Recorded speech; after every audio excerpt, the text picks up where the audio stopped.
विकट रूप धरि लंक जरावा। भीम रूप धरि असुर संहारे, रामचंद्र जी के काज सवारे। लाए सजीवन लखन जियाए, श्री रघुवीर हरष उर लाए। रघुपति कीन्ही बहुत बड़ाई, तुम मम प्रिय भरतहि संभाई। सहस बदन तुमिरो जस गावे, हंस कहि श्रीपति कंठ लगावे।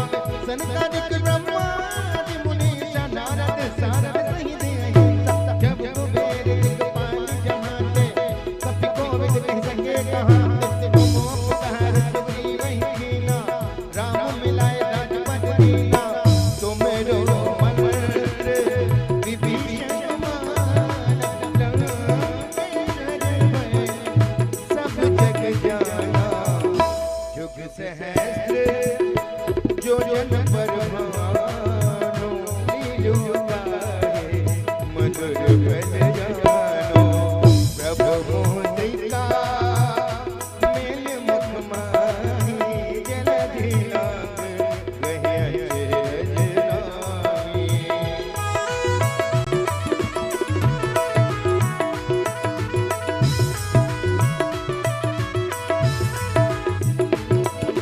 दुर्गम काज जगत के जेते, सुगम अनुग्रह तुमरे तेते। राम दुआरे तुम रखवारे, होत न आज्ञा बिन पैसारे। सब सुख लगे तुम्हारी शरणा, तुम रक्षक काहू को डरना। आपन तेज संहारो आपे, तीनों लोक हाथ दे कापे। भूत पिशाच निकट नहीं आवे, महावीर जब नाम सुनावे। नासे रोग हरे सब पीरा, जपत निरंतर हनुमत वीर। संकट ते हनुमान छुड़ावे, मन क्रम वचन ध्यान जो लावे। सब पर राम सपति राजा, तिनके काज सकल तुम साजा। और मनोरथ जो कोई लावे, सोई यत जीवन फल पावे। चारों जुग प्रताप तुम्हारा, है प्रसिद्ध जगत उजियारा। साधु संत के तुम रखवारे, असुर निकंदन राम दुआरे। अष्ट सिद्धि नव निधि के दाता, असवर दीन जानकी माता। राम रसायन तुमरे पासा, सदा रहो रघुपति के दासा। तुमरे भजन राम जी को पावे, जन्म जन्म के दुख बिसरावे। अंतकाल रघुवर पुर जाई, जहाँ जन्म हरि भक्त कहाई। और देवता चित्त न धरहि, हनुमत से सर्व सुख करहि। संकट कटहि मिटहि सब पीरा, जो सुमरे हनुमत बलवीर। जय जय जय हनुमान गोसाई, कृपा करहु गुरुदेव की नाई। जो सत बार पाठ कर लोई, छूटहि मंदिर महासुख होई। जो ये पढ़े हनुमान चालीसा, होय सिद्ध साखी गौरीसा। तुलसीदास सदा हरि चेरा, दीजे नाथ हृदय महरेरा। कीजे नाथ हृदय महरेरा। पवन तनय संकट हर,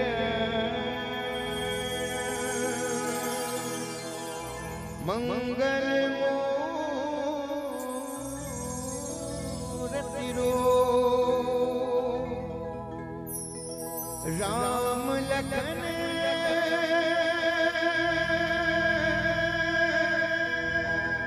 सीता सहित, हृदय बसो सुरभूप।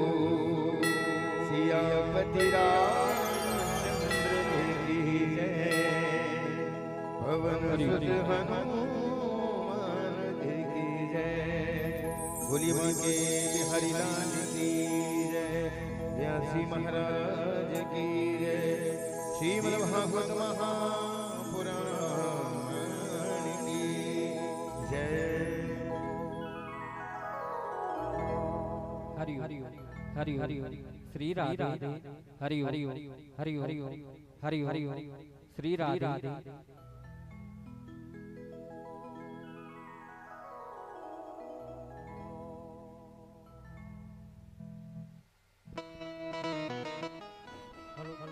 जय श्री जय जय जय जय श्री ओम मंगलम भगवान विष्णु मंगलम गरुड़ध्वजा मंगलम पुंडरीकाक्ष मंगलायस्तनो हरिः ओम अभद्रः भक्त्रो वा सर्वावस्थाङ्गतो दुवः यः स्मरेत् पुंडरीकाक्षं सभायाभ्यन्तरः श्री पुंडरीकाक्षात् पुनातु पुंडरीकाक्षात् पुनातु।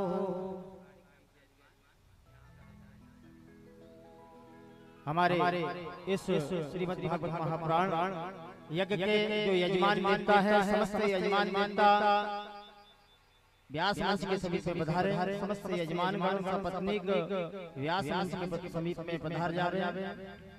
ओम स्वस्ति न इंद्रो वृषभाः स्वस्ति नः पूषा विश्ववेदाः स्वस्ति नस्तारिक्षो अरिष्टनेमिः स्वस्ति नो बृहस्पतिर्दधातु मरुतः प्रश्निमाताराः सुवन्मजापानो विदते भुजगमयाः अग्नियुवामनवः सूरचक्षसो विश्वेनो देवा अवसागमनिः भद्रं कर्णैः शृणुयाम देवा भद्रं पश्येमाक्षभिर्यजत्राः स्थिरैरङ्गैस्तवाग्गुंसनोर्भ्रवसेमहि देवहितं जदायो सतमेमिनो सरदो अन्ति देवा जत्रान्नचक्राजरसंसदनो नाम पुत्रासो जतपितरो भवन्ति मानो मध्यारीगतायुर्गर्मतो आदित्यर्धोरतिरन्तरिक्षमदितिर्माता सपिता सपुत्राः विश्वे देवा अदितिः पंचजना। समस्त यजमानगण सपत्नीक व्यास मंच के समीप में पधारे। पूज्य महाराज श्री जी का व्यास मंच पर आगमन हो चुका है। समस्त भक्तगणों से निवेदन है, माता साथियों से निवेदन शीघ्र व्यास मंच के समीप में आधार कर समस्त यजमान गण सपत्नीक व्यास जी का पूजन पुराण पूजन करने के बाद कथा श्रवण करें। जय श्री राधे। ओम गजाननं भूतगणाधिसेवितं कपित्थजम्बूफलचारुभक्षणं उमासुतं शोकविनाशकारकं नमामि विघ्नेश्वरपादपङ्कजम्। ओम कृष्णाय वासुदेवाय हरये परमात्मने प्रणतक्लेशनाशाय श्री गोविंदाय नमो नमः। करारविंद की है आरती पापियों को पाप से करती श्री भागवत भगवान की है आरती पापियों को पाप से आरती। ये अमर ग्रंथ ये मुक्ति पंथ ये पंचम वेद निराला नव ज्योति जगाने वाला। ये अमर ग्रंथ मुक्ति पंथ पंचम वेद निराला नव ज्योति जगाने वाला। ये अमर ग्रंथ ये मुक्ति पंथ ये पंचम वेद निराला नव ज्योति जगाने वाला।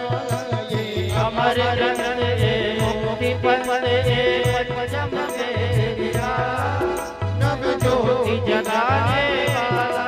ओ हरि नाम यही हरि नाम यही नाम यही हरि नाम यही जग के मंगल की आरती पापियों को पाप से तारती श्री भागवत भगवान की है आरती को पाप से आरती।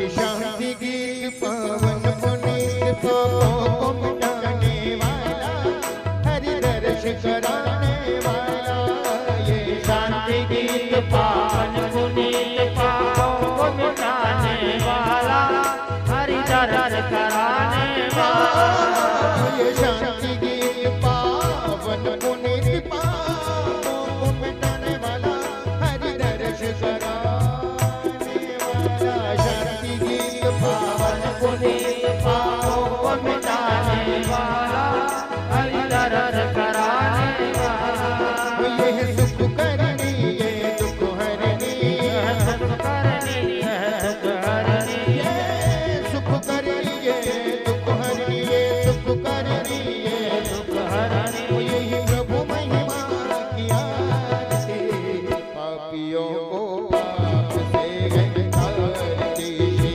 भागवत भगवान की है आरती,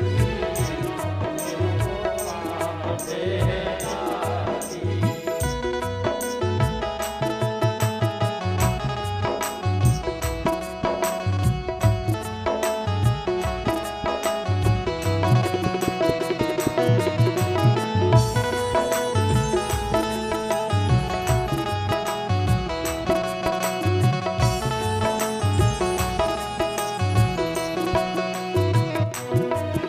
ये मधुर बोल जगबंद खोल, सन्मार्ग बताने वाला, बिगड़ी को बनाने वाला, ये मधुर बोल जगबंद खोल, सन्मार्ग बताने वाला, बिगड़ी को बनाने वाला,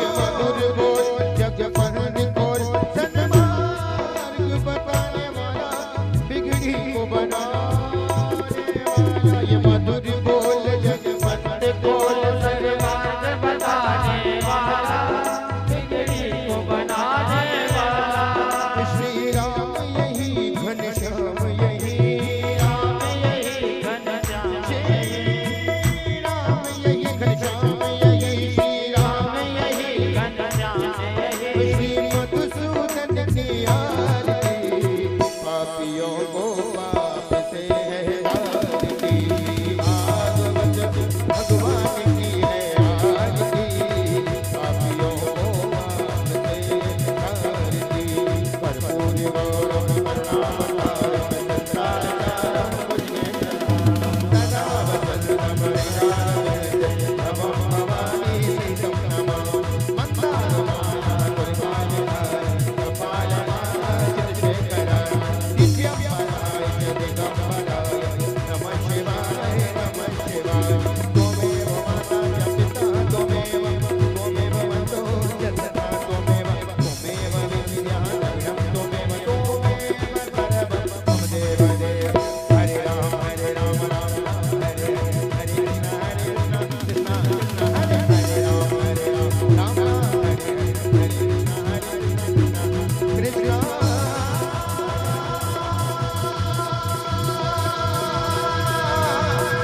कृष्ण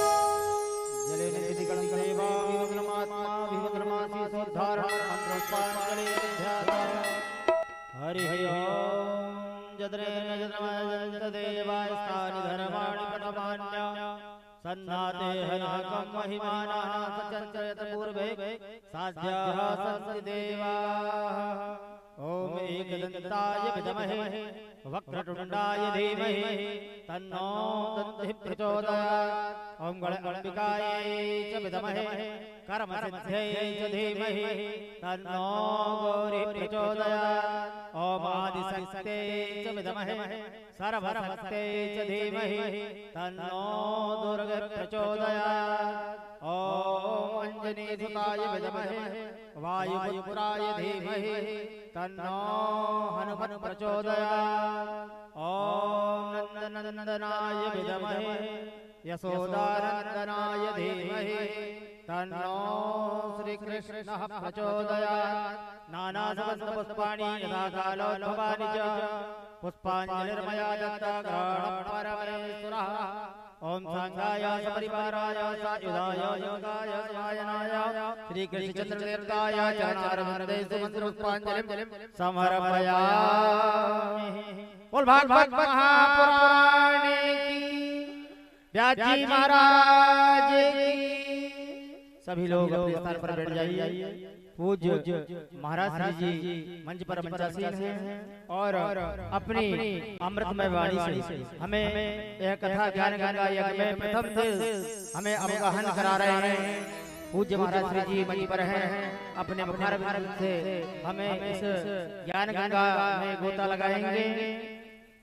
जय श्री राम।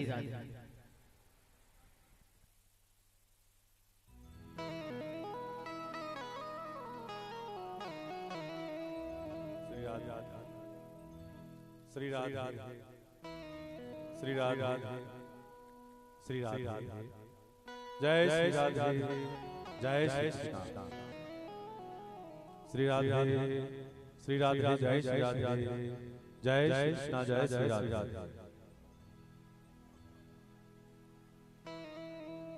गजाननं भूतगणाधिसेवितं कपित्थजम्बो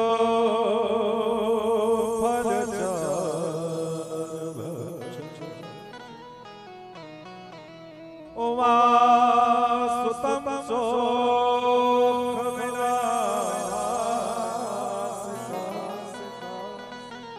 नमामि विघ्नेश्वरम्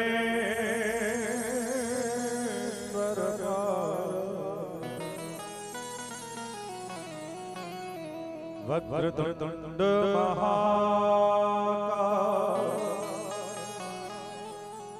सूर्यकोटि समप्रभा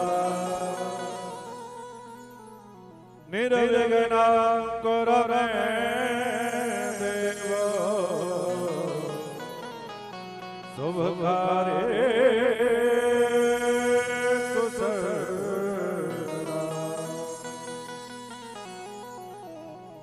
सर्वमंगलमांगल्ये शिवे सर्वार्थसाधिके शरणे त्र्यंबके गौरी नारायणी नमोस्तुते। या देवी सर्वभूतेषु दयारूपेण संस्थिता नमस्तस्यै नमस्तस्यै नमस्तस्यै नमो नमः।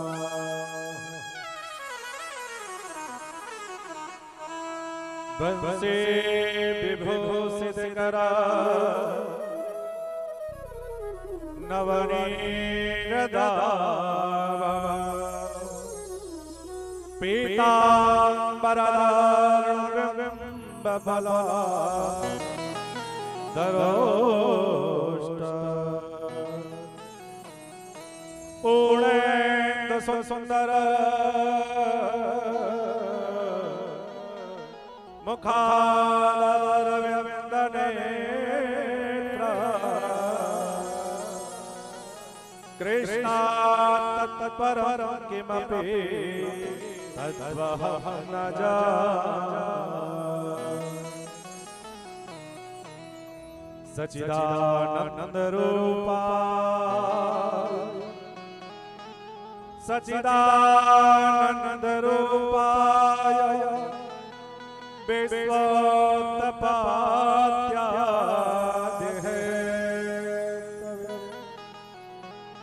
तापत्रय विनाशाय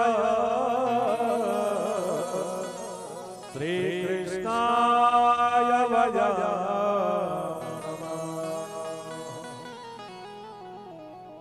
जय जय श्री राम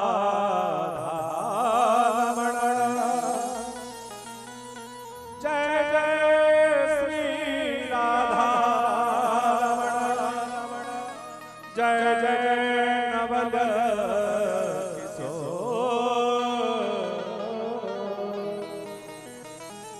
जय गोपी चित चोर प्रभु जय जय माखन चोर नारायण नमस्कृत्य नारायण चैव नरोत्तमा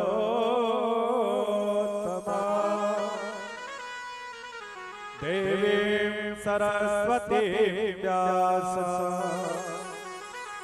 ततो जयमुदीरये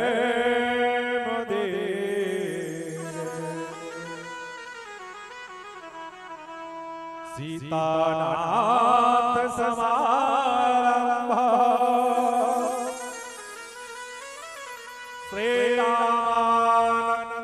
श्रीरामानंदार्य मध्यमा अस्मदाचार्य पर्यन्ता वन्दे गुरु परम्परा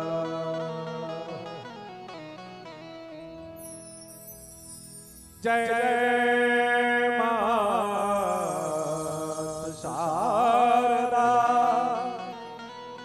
जय जय वीणा वरदा जय जय मात सरस्वती मेरे कंठ करो प्रवेश राधा मेरे स्वामी राधे मेरी स्वामी और मैं राधे को दास जन्म जन्म दीजिए श्री वृंदावन अतुलित बलधाम मैं शैलावधे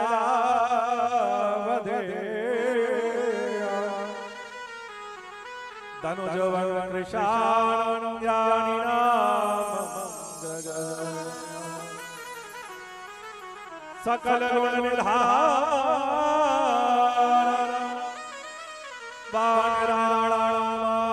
बाणराणामधेश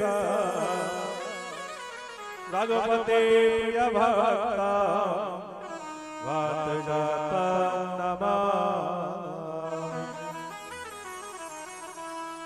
सब द्वार को छोड़ के सब द्वार को छोड़ के मैं आयो तेरे द्वार हे ब्रजभाव की लाडले तनक मेरी और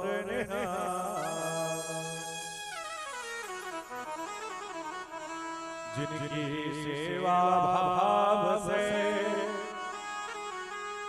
खुशी रहे सिया राम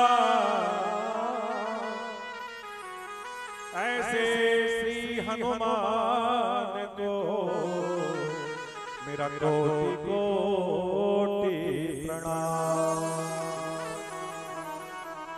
लीला गुजश्यामल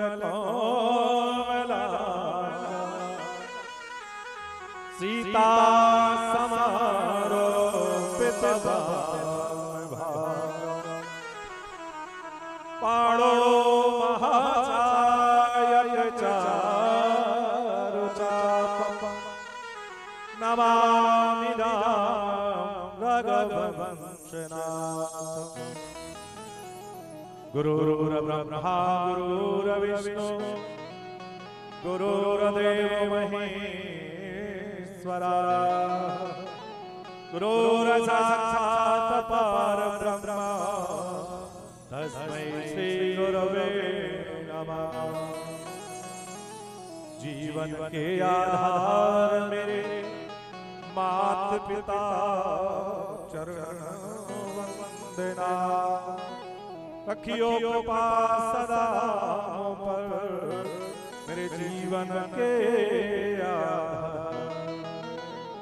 बोलिए श्री विष्णुराम आनंद कर भगवान की जय, परंपरा मैया की जय, राघवेंद्र सरकार की जय। आइए हम सब पावन कथा को श्रवण करने से पूर्व अंतःकरण शुद्ध करेंगे। और जब तक मानव का अंतःकरण शुद्ध नहीं होगा, और अंतःकरण कैसे शुद्ध होता है, करे स्नान अपने शरीर पर तो जाए मैल छुटा, और भजन करे सिया राम को तो घट घट शुद्ध हो जाए। आइए जब तक हम अपनी वाणी को पवित्र नहीं करेंगे, इस अंतःकरण में परमात्मा को विराजमान करने के लिए भजन नहीं करेंगे, और भजन से ही ये अंतःकरण शुद्ध होता है। और जब तक अंतःकरण शुद्ध नहीं होगा सज्जनों, तब तक भगवान आपके हृदय में विराजमान नहीं होंगे। तो आइए बड़े भाव से मन क्रम वाणी से मेरे साथ दो नाम संकीर्तन, उसके बाद प्रभु की जो इच्छा हो वे आपके साथ। श्री राधे राधे राधे गोविंद राधे राधे, राधे राधे राधे गोविंद राधे राधे राधे राधे गोविंद राधे राधे, राधे राधे राधे गोविंद राधे राधे, गोविंद राधे राधे गोपाल राधे राधे, गोविंद राधे राधे गोपाल राधे राधे, श्री राधे राधे राधे गोविंद राधे राधे। दोनों हाथ तालियों की सेवा करते हुए भाव से दोनों हाथ उठा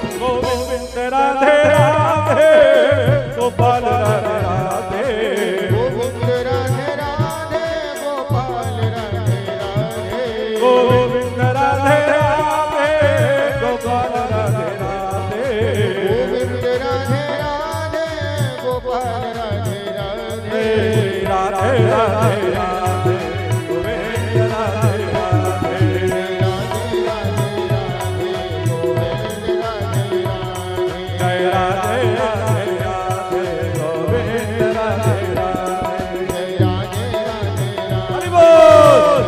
राधे राधे। बड़े भाव से दोनों हाथ हमारी मां सेवा करते हुए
जय।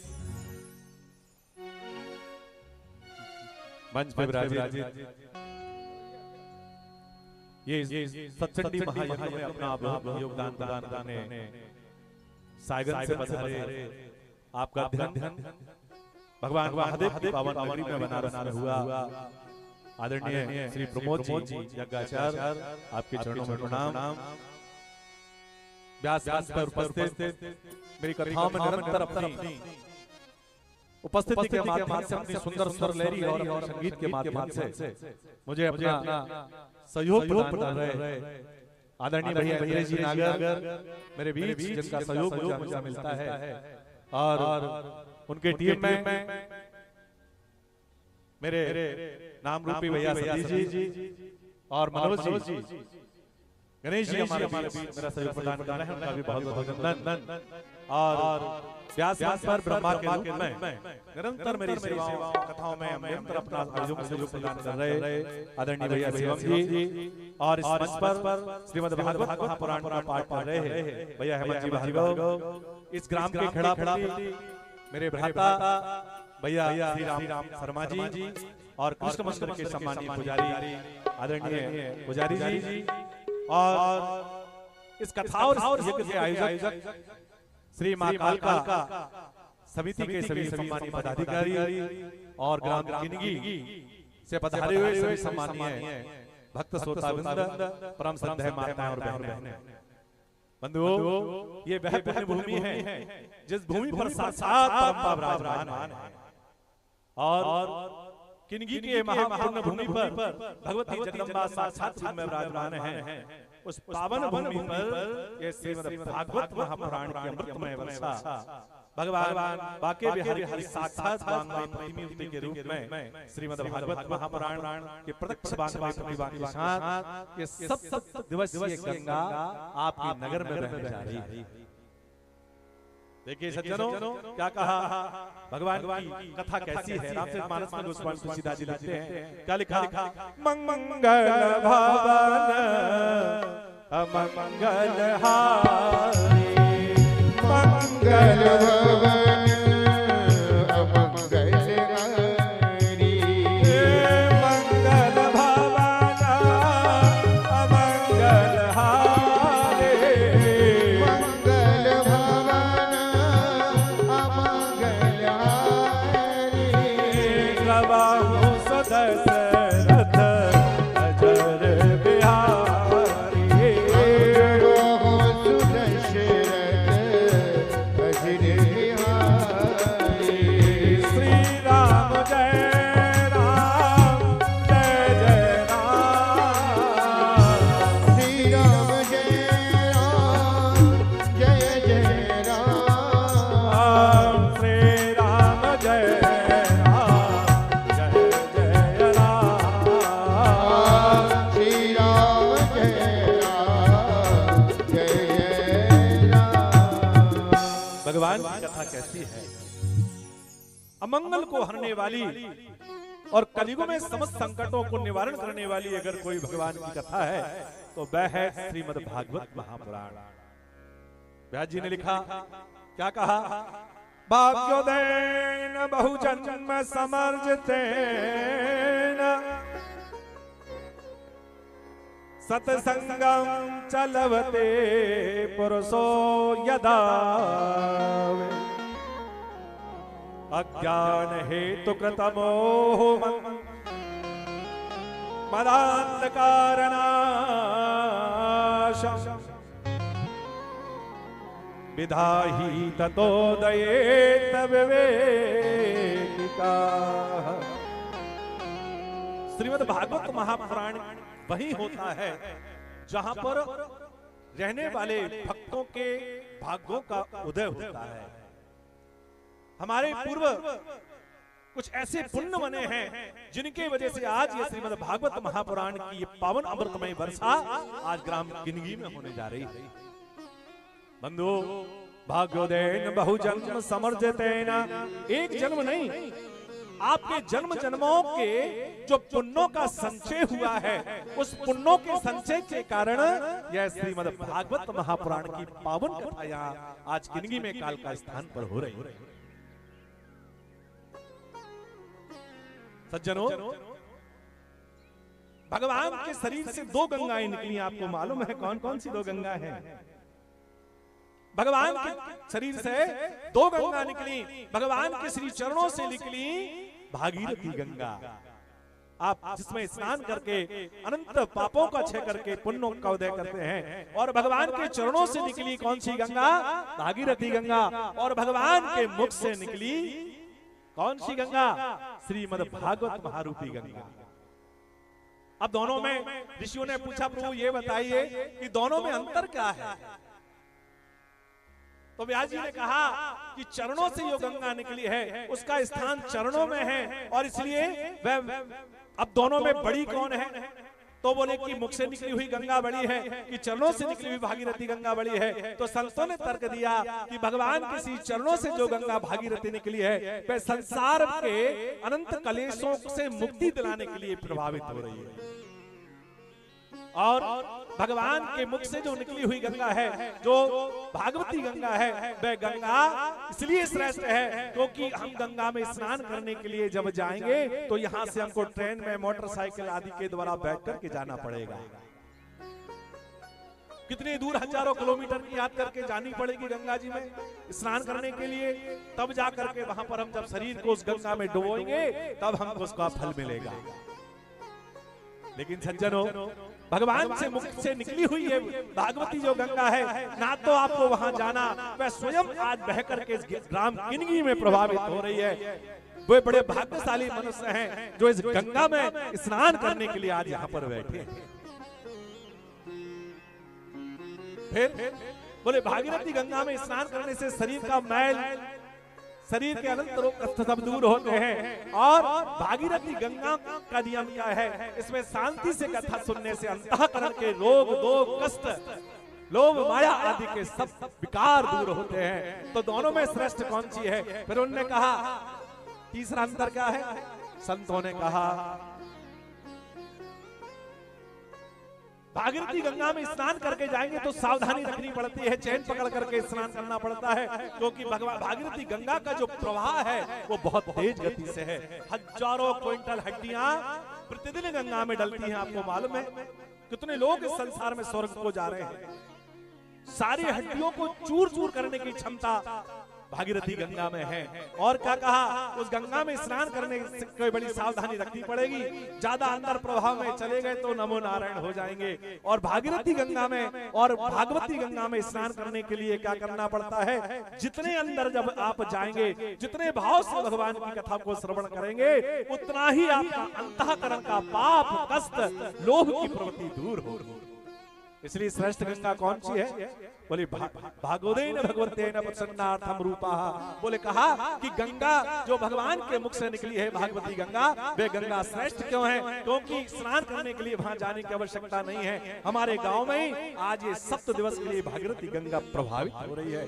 अब वे बड़े भाग्यशाली मनुष्य हैं, हजारों करोड़ों में आप जैसा कोई भाग्यशाली नहीं होगा जो आज भगवान की कृपा से यहाँ बैठ करके प्रभु के चरित्र को श्रवण कर रहा है। तो संतों ने कहा कि भगवान कैसे हैं, भगवान का रूप कैसा है, और भगवान सच्चिदानंद कौन है? बोले क्या कहा कि सच्चिदानंद रूपाय विश्वोत्पत्त्यादि हेतवे तापत्रय विनाशाय श्री कृष्णाय वयं नमः। सज्जनों, भगवान का रूप कैसा है आपको मालूम है? भगवान कैसे हैं? बोले सच्चिदानंद रूपाय। भगवान सत्य है। क्यों? सत्य त्रिकालवर्ती सत्य है सज्जनों, अंत में भी प्रारंभ में भी सत्य है, परमात्मा में है, और वह है भगवान सूर्य। तो भगवान का दूसरा रूप क्या है? बोले सच्चिदानंद रूपाय। भगवान प्रकाश स्वरूप है। जिनकी प्रकाश से हम सब ये पूरी सृष्टि जगायमान हो रही है। फिर क्या कहा कि सच्चिदानंद रूपाय और विश्वोत्पत्त्यादि हेतवे, इस सृष्टि के उत्पन्न करने वाले भगवान हैं, इस सृष्टि का विनाश करने भी वाले भगवान हैं, और इस सृष्टि के पालन करने वाले भी भगवान हैं। इसलिए क्या कहा कि श्री कृष्णाय वयं नमः। तो भगवान क्या है? बोले भगवान सत्य हैं, भगवान प्रकाश स्वरूप हैं, भगवान पालनहार हैं, और जिनकी कृपा से ही ये सृष्टि का पालन हो रहा है। इसलिए कहा कि सच्चिदानंद रूपाय, और इस विश्व को भगवान जन्म देते हैं, इसको पालते हैं, और इसका संगार भी परमात्मा करते हैं। तो इसलिए कहा कदेविक भौतिकता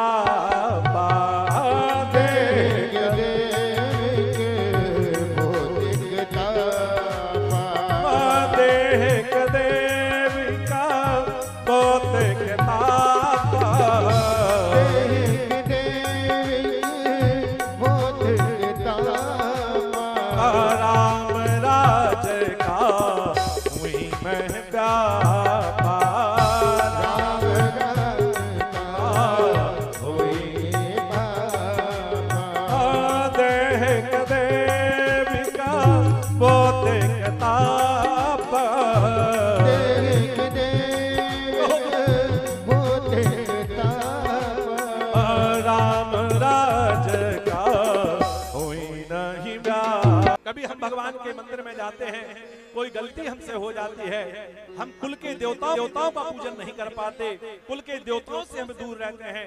भगवान की पूजन में, भगवान की भक्ति में जब कोई पाप हो जाता है, तो दूसरा ताप कौन सा है? पहला है दैहिक, जो शरीर में लगा है, और दूसरा ताप है दैविक, जो भगवान हमें देते हैं, उनके द्वारा जो कष्ट मिलता है। और तीसरा ताप क्या है कि दैहिक दैविक भौतिक तापा। अचानक हमारे शरीर में जुकाम सर्दी हो जाए, अचानक संसार की सर्दी जुकाम के कारण, ये बरसात के कारण, ये मौसम के कारण जो हमारे शरीर में रोग लग जाता है, उस ताप को कहते हैं भौतिक ताप। तो कौन से कितने प्रकार के ताप हो गए भैया? दैहिक दैविक भौतिक तापा। और ये तीन प्रकार के ताप केवल भगवान ही दूर कर सकते हैं, और भगवान की जब तक कृपा नहीं होगी तब तक आपके ये तीनों प्रकार के ताप भगवान दूर नहीं होंगे। इसलिए क्या कहा कि तापत्रय विनाशाय श्री कृष्णाय वयं नमः। इन तीनों तापों को दूर करने वाले कौन हैं? भगवान माधव के चरणों में हम सब प्रणाम करते हैं। इस संसार में आपको कोई सुखी दिखाई देता है? बताइए। एक भी इतनी बड़ी सभा में कोई उठ करके मुझसे ये कह दे कि गुरुजी हम बहुत सुखी हैं, परिवार से सुखी हैं, बच्चों से सुखी हैं, धन से सुखी हैं, शरीर से सुखी हैं, पूरी सृष्टि में ऐसा कोई व्यक्ति नहीं है ये कह दे कि मैं पूर्ण रूप से सुखी हूं। जिसके पास धन है वो रोगों से ग्रसित है, जिसके पास रोग है उसके पास शांति नहीं है, और जिसके पास रोग भी नहीं है और धन है वह अपने पुत्र संतान को लेकर के दुखी है। और जिसके पास ये तीनों चीजें हैं वो कौन से दुखी है? कि मैं ही सुखी रहूं, दूसरा व्यक्ति दुखी रहे, वो उससे दुखी है। और सुखी कौन है इस संसार में? सुखी कौन है आपको मालूम है? कोई तन दुखी, कोई मन दुखी। ध्यान से सुनिएगा कि कोई तन दुखी, कोई मन दुखी, और कोई धन में न रहत उदास। थोड़े थोड़े सब दुखी, सुखी राम को दास। कोई तन को लेकर के दुखी है, कोई धन को लेकर के दुखी है। अगर संसार में भैया अगर कोई सुखी है तो केवल भगवान का भजन करने वाला व्यक्ति, जिसके जीवन में राम नाम रूपी धन है, जिसके जीवन में कृष्ण रूपी धन है, वह व्यक्ति संसार में सुखी है। इसलिए क्या करना चाहिए? इन तीनों सुख से सुख प्राप्त हो उसके लिए हमें संकीर्तन करना चाहिए। आइए दोनों हाथ उठा करके भाव से सब लोग गाएंगे। राम तालियों की सेवा करते हुए बहुत भाव से भजले राम राम राम हो मनवरे मनवा जीवन है संग्राम हो मनवरे मनवा जीवन है संग्राम तू भजले राम राम राम भजले राम राम राम भजले राम राम भजले राम राम राम मनवरे जीवन है संग्राम हो मनवरे मनवा जीवन है संग्राम हाथ उठा करके तालियां सेवा करते हुए भगवान के श्री चरणों में आप सब बैठे हैं। हाजिरी लगाइए, गाइए। मैंने कहा कोई तन दुखी, कोई तन दुखी। हाथ उठा करके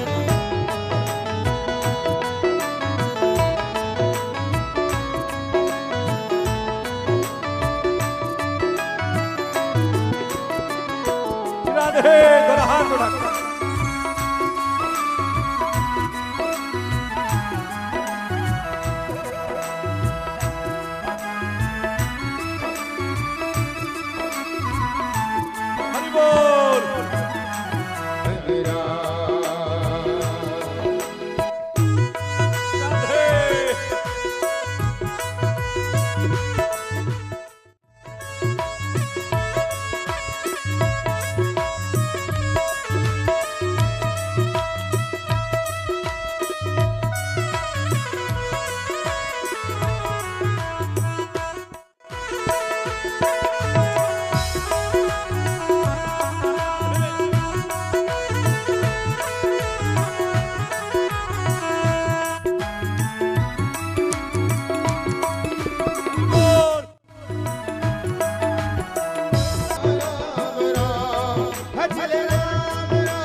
भगवान की।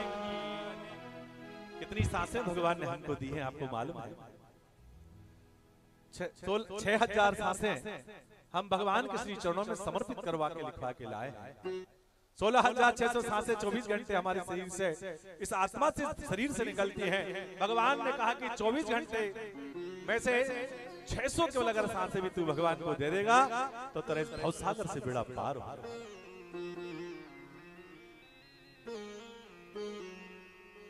भगवान के श्री चरणों में प्रणाम करते हुए व्यास जी ने कहा कि मानव की देह केवल एक संसार में पापों का संग्रहालय है, इसके सिवाय इसमें कुछ नहीं है।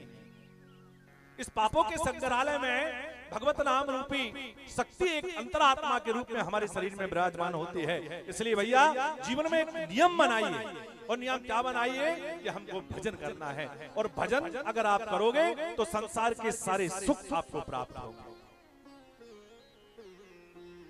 जन्म जन्म मुनि, देखिए जन्म जन्म मुनि जतन करते हैं भगवान के लिए, संसार को त्याग करके भगवान की शरण में गिरी कंदराओं में जाकर के भगवान का भजन करते हैं, सारे संसार को त्याग के। तो रामचरित मानस में गोस्वामी तुलसीदास जी लिखते हैं, क्या लिखा कि जन्म जन्म मुनि जतन कराहि, जन्म जन्म मुनि जतन कराहि, जन्म जन्म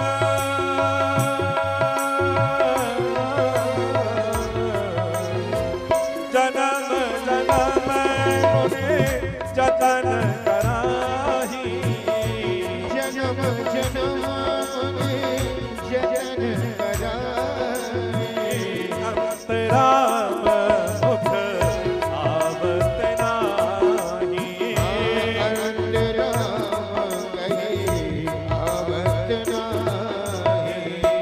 जन्म जन्म संसार के व्यक्ति जतन करते हैं वे मुनि, लेकिन अंत समय में भगवान का नाम इस वाणी से नहीं आता। इसलिए अंत भला सो भला, अंत के लिए हमको निश्चित रूप से तपस्या भजन करना चाहिए। संसार के मोह माया में हम लगे रहते हैं और ये भूल जाते हैं ये शरीर नश्वर है और एक दिन इस शरीर को छोड़ करके जाना है। पंच तत्व का ये बना हुआ शरीर किसी का भाई है, किसी का पति है, किसी का पुत्र है, किसी का फूफा है, किसी का मामा है। संसार के संबंध तो इस शरीर से बहुत हैं, लेकिन इस आत्मा का केवल अगर कोई पति है तो वे केवल परमात्मा है और भगवान नारायण है। इसलिए हमको उनका भजन करना चाहिए। क्यों कि जब हम संसार में जन्म लेते हैं ना सज्जनों, कितनी खुशियां मनाई जाती हैं। भैया बेटा हो गया, थालियां बजाइए, बधाई बजने लगी, शहनाइयां बजने लगी और थाली पीटती हैं, संसार हंसता है। लेकिन कबीरदास जी क्या कहते हैं कि कबीरा सब जग निर्धना और धनवंता नहीं कोई, और धनवंता सोई जानिए जाको राम नाम धन होय। और क्या कहा कबीरा जब हम पैदा हुए जग हंसा हम रोया, और करनी ऐसी कर चलो हम हंसे जग रोए। ये शरीर जब छूटे ना भैया, जब हम पैदा हुए थे तब हम रो रहे थे, परमात्मा कहाँ गए। इस दिव्य झांकी को भगवान की आंख हमारी आंखों से निगल हो गई और संसार हंस रहा था कि हमारे घर में पुत्र हुआ है। लेकिन कबीरदास जी कहते हैं कि जब हम जाएं संसार को छोड़ करके तो क्या हो। क्या कहा आखिरी पंक्ति में आपने सुना कि कबीरा जब हम पैदा हुए जग हंसा हम रोया, और करनी ऐसी कर चलो। जब हम संसार छोड़ करके जाएं तो क्या हो कि संसार रोए और हम हंसते हुए जाएं। भगवान कृष्ण के चरणों में हम सब प्रणाम करते हैं। श्री कृष्णाय वयम् नमः। भागवत के प्रधान देव भगवान नारायण हैं, जिनके चरणों में हमने बारंबार प्रणाम करा और प्रणाम कर करके क्या कहा ऋषियों। आदरणीय सुखदेव भगवान जो है वह कृष्ण की वंदना हम सबने करी है। सुखदेव जी हमारे वंदनीय हैं। आचार्य सुखदेव जी के चरणों में हम सबने प्रणाम करा, भगवान के चरणों में प्रणाम करा। अब सुखदेव जी कौन है? बोले जन्म लेते ही जो संन्यास ग्रहण करके वानप्रस्थ आश्रम को चले गए और पुत्र कहते कहते वेद व्यास जी जिनके पीछे दौड़ते रहे, ऐसे भगवान व्यास के चरणों में प्रणाम करते हुए हम सब निवेदन करें। कहते कि महर्षि वेद व्यास जिनके पीछे पीछे पुत्र कहते कहते दौड़ रहे थे, ऐसे सुखदेव भगवान की ओर इसका प्रस्थान कर गए। सर्वभूत हृदय भगवान सुखदेव जी के चरणों में हम सब प्रणाम करते हैं। सज्जनों, जिस पवित्र भूमि पर बैठकर हम जैसे यहाँ पर भागवत रूपी इस अमृतमयी कथा को ग्रहण कर रहे हैं, ऐसे ही एक सुंदर स्थान है जिसका नाम है नैमिषारण्य। और नैमिषारण्य क्यों है उसका नाम? संत कहते हैं एक बार सभी ऋषियों ने भगवान नारायण से प्रार्थना करी कि हे भगवान, हमें भजन करने के लिए कोई ऐसा पृथ्वी पर उत्तम स्थान बता दीजिए जिस स्थान पर बैठकर के हम 1000 वर्ष तक सत्संग कर सकें। भगवान नारायण ने कहा कि इस पृथ्वी पर ऐसा तो कोई स्थान नहीं मुझे दिखाई दे रहा, लेकिन संतो तुमने अगर भगवत रूपी संकीर्तन के भाव अपने मन में लाए हो और अगर तुम्हें संकीर्तन करना है तो ब्रह्मा जी ने क्या करा, मानिक रूप से अपना एक चक्र बनाया और उस चक्र कहा कि हे ऋषियों, मनु और शत्रुपा तुम दोनों वहां पर जाकर के जब तपस्या करोगे तो तुम्हें वहां पर नारायण स्वयं पुत्र के रूप में, राम के रूप में प्राप्त होंगे। इसलिए भगवान ने क्या करा, ब्रह्मा जी ने अपना वह सुदर्शन चक्र छोड़ा और कह दिया कि जिस स्थान पर ये जाकर रुक जाए समझ लेना पृथ्वी का सबसे पवित्र स्थान वह है, वही आपको सत्संग और भजन करना है। सज्जनों, वे चक्र चला ब्रह्मलोक से, सभी संत उसके पीछे पीछे सभी देवता जा रहे हैं और वे चक्र आया और आकर के लखनऊ के पास सीतापुर डिस्ट्रिक्ट में जाकर के नैमिषारण्य में रुक गया। अब नैमिषारण्य नाथों पड़ा, चक्र की जो निमी होती है वह एक क्षण के लिए वहां पर रुकी, इसलिए वह निमी के कारण वह हुआ नैमी, और अरण्य वहां पर वन था, इसलिए वो स्थान हो गया नैमिषारण्य। उस चक्र की निमी वहां पर आकर के रुकी, इसलिए वो हो गया नेमी। और जहां पर अरण्य वन होते हैं उसको जंगल को हम अरण्य कहते हैं, इसलिए वो स्थान उसका नाम पड़ गया नैमिषारण्य। उस पवित्र नैमिषारण्य में 88,000 ऋषि बैठे हैं, और 88,000 ऋषियों के मध्य में बीच में एक 16 साल के कुमार स्वरूप एक संत आए, जिनका नाम है, आपको मालूम है क्या नाम है? सूत जी का आगमन हुआ। और सूत जी जब आए, ऐसे संत बैठे भैया जिनने अपने जीवन में 4 चतुर्थी देख ली। 4 चतुर्थी क्या होती है आपको मालूम है? सतयुग, द्वापर, त्रेता और कलयुग, जिनके जीवन में 4 बार गुजर गए हो, 4 चतुर्थी जिनने देख ली हो, ऐसे वृद्ध संत, इतने महान संत उस सभा में बैठे थे भैया। और कहते हैं जिनके केस बाल पृथ्वी को छू रहे हैं, जिनकी आंखों की भौएं पैरों पर आकर के लटक रही थी, वृद्ध शरीर केवल भगवान का भजन करने वाले ऐसे महान संत कालदर्शी बैठे थे। उनके मध्य में भगवान एक 16 साल का सूत के स्वरूप में भगवान सूत जी का आगमन हुआ, तो सभी वे वृद्ध संत सूत जी को देख करके उठ करके खड़े हो गए। सूत जी के मन में बड़ा गिलानी हुई कि मैं एक छोटा सा बालक, और मुझे देख करके चतुर्थयुगी जिनके जीवन में व्यतीत हो गई हो, ऐसे संत मुझे सम्मान देने के लिए खड़े हो गए।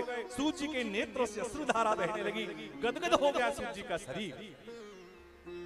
हाथ जोड़ करके सूत जी ने सभी के चरणों में प्रणाम करा, और प्रणाम करके निवेदन करा कि हे भगवान, मैं आपके सामने एक छोटा सा बालक आपके मध्य में उपस्थित हुआ, और आप उठ करके सब मेरा स्वागत कर रहे हैं, ये मुझे शोभा नहीं दे रहा। तो वहां पर सभी ऋषियों ने क्या कहा? सबसे पहले तो सूत जी को उत्तम आसन पर बिठाला, आसन पर बिठाल करके सभी ऋषि बैठ गए, और सभी ऋषियों ने भगवान सूत जी से क्या कहा कि धन वृद्धा, बल वृद्धा, आयु वृद्धा, तथैव च ते सर्वे अपि ज्ञान वृद्धस्य किंकरा शिष किंकरा। अरे सूत जी, हम आपके कुमार अवस्था को प्रणाम नहीं कर रहे, हम क्या कर रहे हैं? आपके अंदर जो परमात्मा रूपी अनंत सूर्य कोटि प्रकाश, जो ज्ञान रूपी प्रकाश आपके शरीर में विद्यमान है, हम उसको प्रणाम कर रहे हैं। बोलिए वृंदावन बिहारी लाल।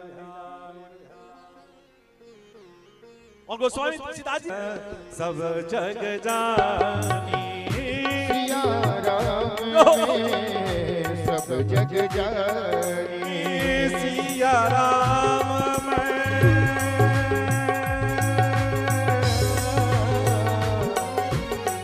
सिया राम में सब जग जानी, राम में सब जग जानी, करहु प्रणाम जोग जोग पानी, करहु प्रणाम जोग जोग पानी, सिया राम मैं सब जग जाने, सिया राम में सब जग जाने, करहु प्रणाम जोग जोग पानी, करहु प्रणाम जोग जोग पानी, करहु प्रणाम जोग जोग पानी। आप सबके अंतःकरण में जो परमात्मा विराजमान है, इसलिए सिया राम मैं सब जग जानी। आप सब सिया राम के रूप में परमात्मा जो आपके अंदर बैठे हैं, गोस्वामी तुलसीदास उन सबको प्रणाम करते हैं। और सभी ऋषियों ने जब सूत जी को प्रणाम करा, सूत जी गदगद हो गए। हे सूत जी, आपकी बालावस्था को हम प्रणाम नहीं कर रहे, आपके शरीर में जो अनंत कोटि ज्ञान है, हम उसको प्रणाम करते हैं। और क्या कहा कि जब संत मिल जाते हैं, और ऐसे संतों के मिलन होने पर जब भगवान की में बड़ा समय बड़ा उत्तम होता है। सुंदर आसन पर सूत जी को बिठाला, और सूत जी को बिठाल करके सभी ऋषियों के मध्य में एक सौनक ऋषि बैठे थे। अब 88,000 ऋषि कौन कौन प्रश्न करते, इसलिए सबने सहमति से विचार करा कि हम सबके मध्य में सौनक जी बैठे हैं, हमारी तरफ से ये सूत जी से प्रश्न सौनक जी करेंगे, और सबने नियुक्त कर दिया सौनक जी। सौनक जी ने हाथ जोड़ करके कहा कि प्रभु ये बताइए कि नाहि कश्चित क्षणमपि जातुतिस्त कर्म कृता कार्यते अवसंकरम गुणे स्वाभाविक वर्ता। हे भगवान, मानव की सबसे बड़ी भ्रांति क्या है, और मानव को धर्म कैसा करना चाहिए, और धर्म करे तो संसार की प्राप्ति भगवान की कैसे हो, ये हम सुनना चाहते हैं। भगवान की प्राप्ति कैसे हो, ये शाश्वत साधन हमें बताइए, हम ये सुनना चाहते हैं। सूत जी कहते हैं कि भागवत की कथा श्रवण करने से व्यक्ति को भगवान की प्राप्ति होती है। हे ऋषियों, आपने बड़ा उत्तम प्रश्न पूछा कि संसार में मुक्ति का उपाय क्या है, तो संसार में मुक्ति का केवल उपाय है भगवान नाम संकीर्तन, भगवान की कथा, भगवान की सन्निधि। हे भगवान, हम सब सुनकर के गदगद हो गए, ऐसी सुंदर वाणी को आपने हमें कहा। भगवान, संसार में अनंत पाप है और बहुत जल्दी कलयुग आने वाला है, इस घोर कलयुग से हमारी मुक्ति कैसे होगी, भगवान की शरणागति कैसे हो, हम ये सुनना चाहते हैं। सूत जी बड़े प्रसन्न हुए के प्रश्नों को सुनकर के। सूत जी ने कहा, बड़ा उत्तम तुमने प्रश्न करा, मैं तुम्हें एक सुंदर कथा श्रवण कराता हूँ। तो क्या कहा, जब संत मिल जाते हैं तो संत के पास जाकर के संत के पास जाकर के केवल भगवत नाम संकीर्तन के विषय में पूछिए, भगवान की चर्चा कीजिए, और संसार के अधिक रूप में ना पूछिए। फिर क्या कहा, बड़े भाग जब जानिए जब मिलने आवे संत, संतन को मिलवो करे सब कष्टन को अंत।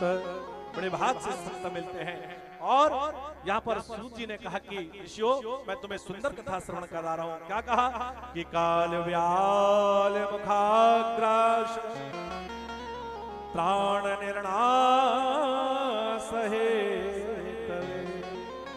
हे ऋषियों, हमारा जीवन क्या है, ध्यान दीजिएगा। हम एक बहुत बड़ा अजगर है, और उस अजगर का मुख खुला हुआ है।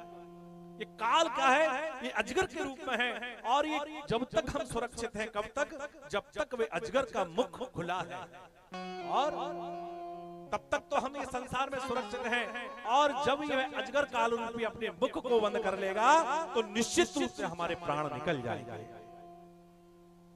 इसलिए हम ये सोचे कि हम काल के मुख में बैठे हैं और कब हमारा अंत हो जाए। इसलिए उस काल से मुक्ति का उपाय केवल क्या है संतो, केवल भगवान का भजन। इसलिए कहा कि काल व्याल मुखा ग्रास, हम काल का ग्रास हैं, कब ये हमको कब खा जाए, कब हमको नाश कर दे, ये कोई समय देख करके नहीं आया।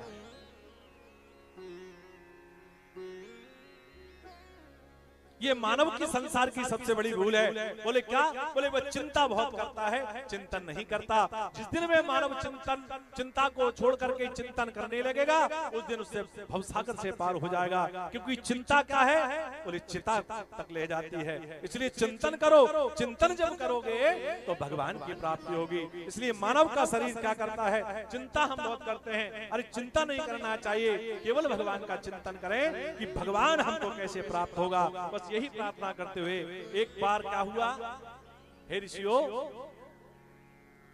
सुखदेव जी राजा परीक्षित को श्रीमद् भागवत महापुराण की कथा श्रवण करा रहे थे। उसी समय देवताओं ने मन में विचार करा कि क्या कहा, एवं विनमये जाते सुधारा क्या प्रवीयता प्रयागस्त्वश्यामो वयं सर्वे श्रीमद्भागवतामृता। एक बार सभी देवताओं ने मन में विचार करा कि राजा परीक्षित को 7 दिन में मरने का श्राप लगा है, और भगवान सुखदेव स्वामी राजा परीक्षित को श्रीमद् भागवत रूपी अमृत का पान करा रहे हैं। सब देवता जो है ना काम मनाने में बहुत होशियार है भैया, और सभी देवताओं ने क्या करा, अमृत जो होता है उस अमृत को एक कलश में रख लिया और अमृत को कलश को ला करके भगवान सुखदेव के चरणों में आकर के प्रणाम करा और कहा कि सुखदेव जी आप राजा परीक्षित को ये भागवत रूपी जो अमृत पिला रहे हैं उस अमृत को आप हमें दे दीजिए, हमको पिला दीजिए, और जन्म जन्मांतर की मुक्ति का उपाय जो हमारे पास है जिसमें जन्म और मरण का बंधन मुक्त हो जाएगा, ऐसा अमृत हम राजा परीक्षित को पिला दीजिए।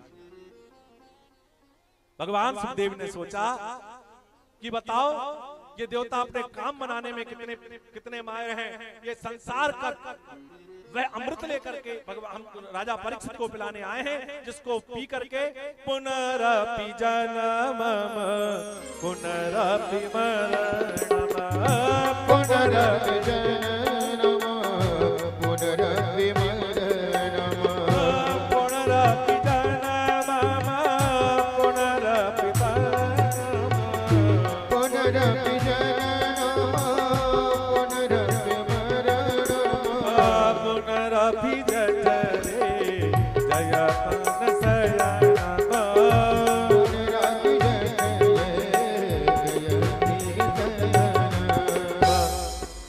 भगवान ने कहा,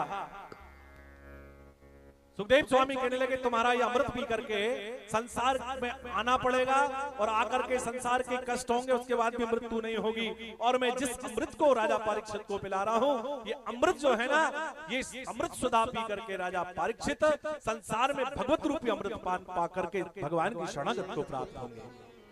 इसलिए राजन कहाँ कांच और कहाँ मणि, अरे मणि और कांच की कहाँ बराबरी हो सकती है। तुम्हारा अमृत कांच है और मैं जिस अमृत को राजा परीक्षित को पिला रहा हूँ ये मणि है, और मणि और कांच की कभी बराबरी नहीं हो सकती। और यहाँ पर आज सुखदेव स्वामी ने सभी देवताओं को डांट करके भगा दिया और कहा कि इस अमृत को मैं पान नहीं कराऊंगा। जिस अमृत को पान करने के लिए राजा परीक्षित 7 दिन से मुक्ति का उपाय यहाँ ढूंढ रहे हैं, सभी देवता उस अमृत घड़े को लेकर के बैकुंठ चले गए और जाकर के नारद ब्रह्मा जी के चरणों में प्रणाम करा। ब्रह्मा जी से कहा, प्रभु आपने क्या करा?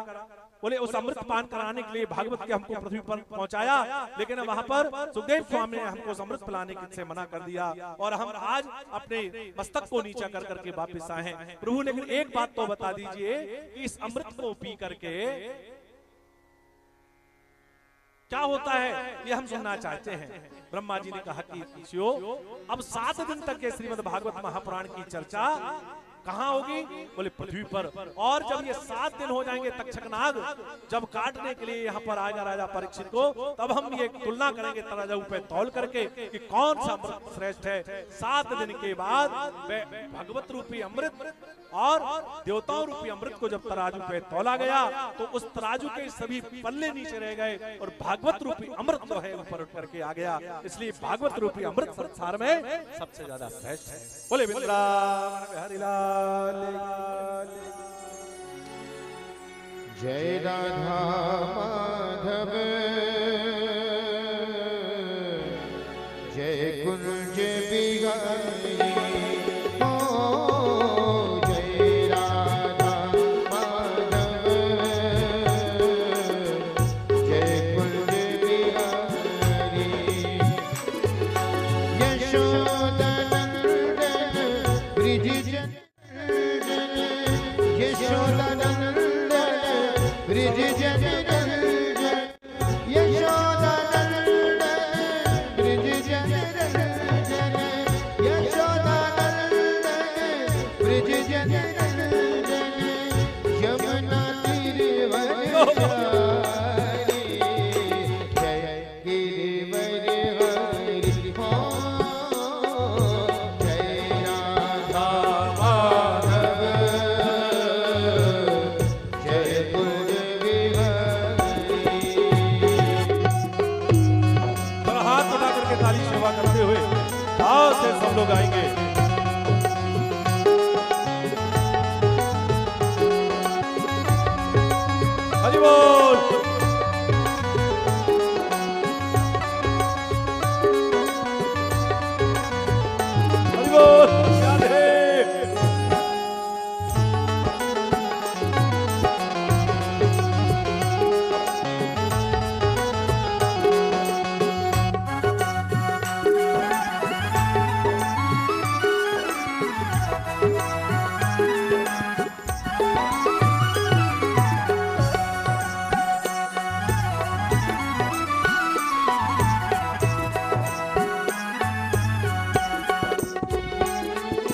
मुरली मनोहर करुणा सागर, मुरली मनोहर करुणा सागर, मुरली मनोहर करुणा सागर, मुरली मनोहर करुणा सागर, जय गोवर्धन हरि,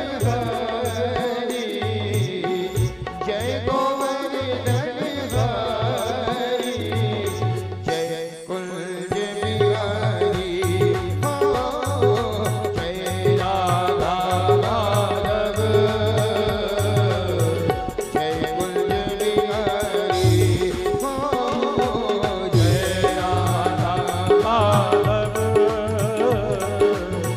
जय राधे।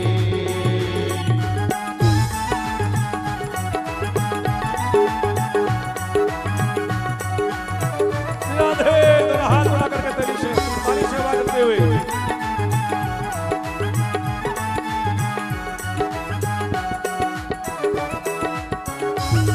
बोल।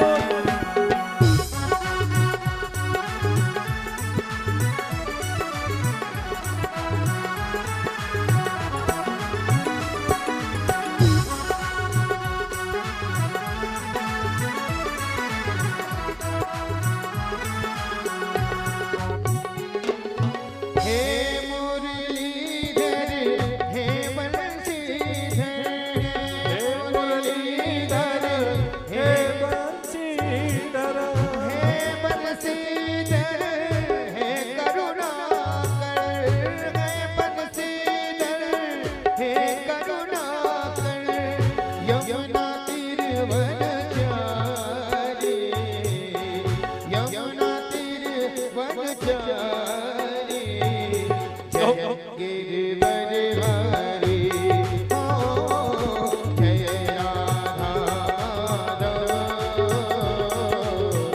जय कुंज बिहारी, हो जय राधा माधव, जय कुंज बिहारी, हरे कृष्णा राधे। तेरा हाथ उठा करके कृष्णा कृष्णा हरे हरे, हरे राम राम राम हरे हरे, हरे कृष्णा कृष्णा कृष्णा हरे हरे, हरे राम राम हरे राम, हरे कृष्णा कृष्णा कृष्णा हरे हरे, हरे कृष्णा कृष्णा कृष्णा हरे हरे, हरे कृष्णा कृष्णा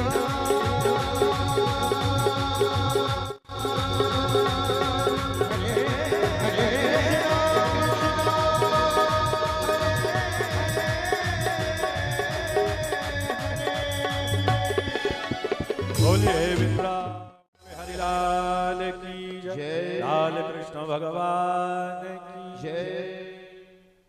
जब सब देवताओं ने ब्रह्मा जी की उपस्थिति में भगवत रूपी अमृत को तराजू पे तोला तो वह भागवत रूपी अमृत जो है वह भारी हो गया और श्रेष्ठ निकला। भागवत को एक पोथी नहीं है सज्जनों, भागवत साक्षात भगवान की वांग्मयी प्रतिमूर्ति है जो साक्षात यहाँ पर विराजमान है। इसलिए भागवत में आकर के हम जब भगवान की पावन कथाओं को श्रवण करते हैं तो हमको भागवत के अनंत श्लोकों के माध्यम से हमको पुण्य की प्राप्ति होती है। सूर्य के चरणों में प्रणाम करके ऋषियों ने पूछा कि प्रभु ये बताइए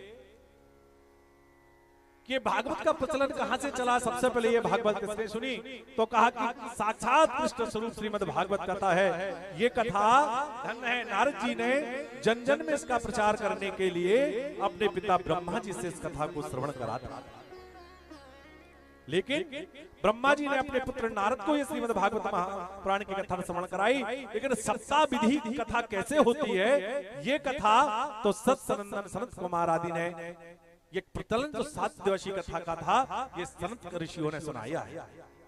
सौनक ऋषि बोले हे प्रभु हमने सुना है कि नारद जी एक जगह कहीं रुकते नहीं हैं और सनकादिक ऋषि एक जगह से दूसरी जगह कहीं जाते नहीं हैं। ऐसे कैसे हो गया कि नारद जी एक जगह रुक गए और सनकादिक ऋषियों ने ये पावन कथा नारद जी को श्रवण करा दिया।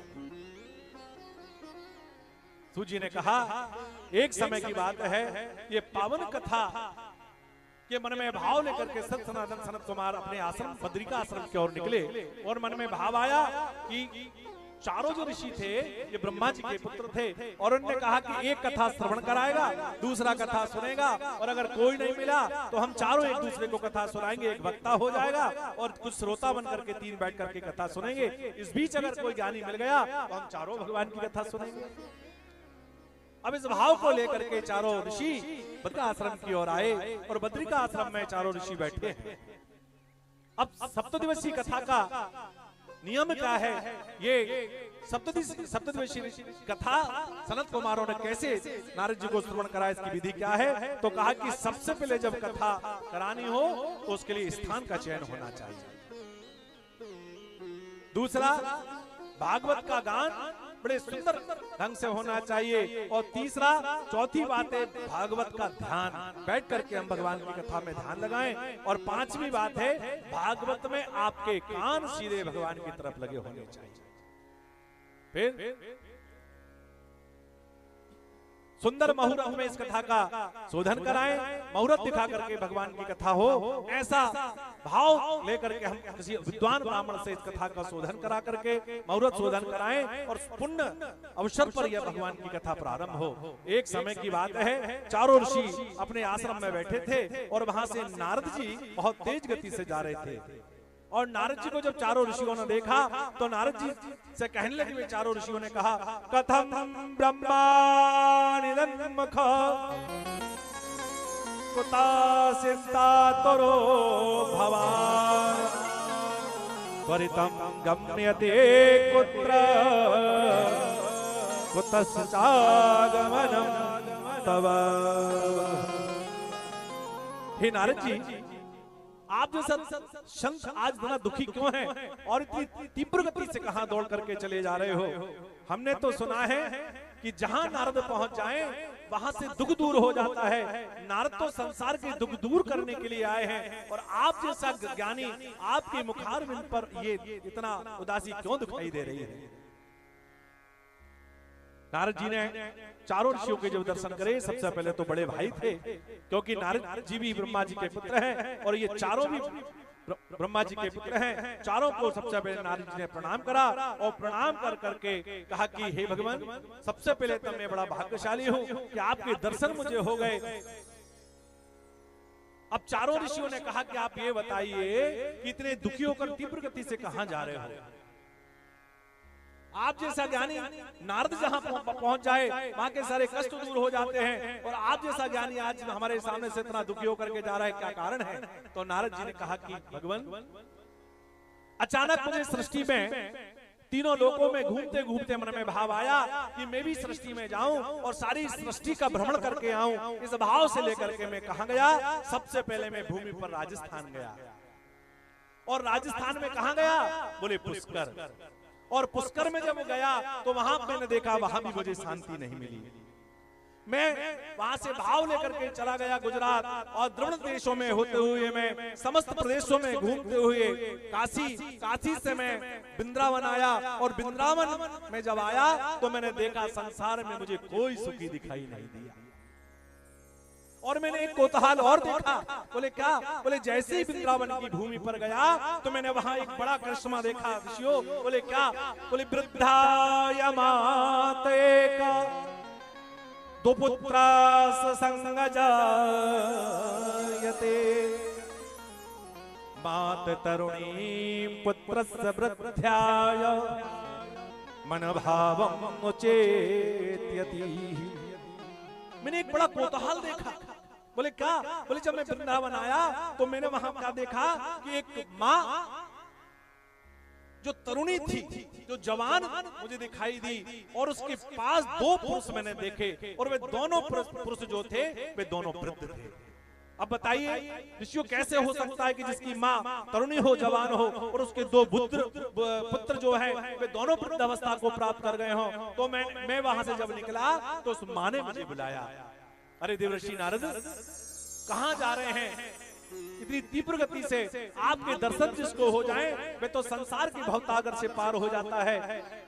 नारद जी ने जब मुड़ करके देखा तो नारद जी थोड़ी देर वहां पर रुक गए। और जब नारद जी रुके तो मां से पूछा कि मां एक बात बताइए, आप कौन हैं? और ये आपके पास जो दो पुत्र मूर्छित अवस्था में पड़े हैं, ये दोनों कौन हैं? तो उस मां ने कहा कि अहम भक्ति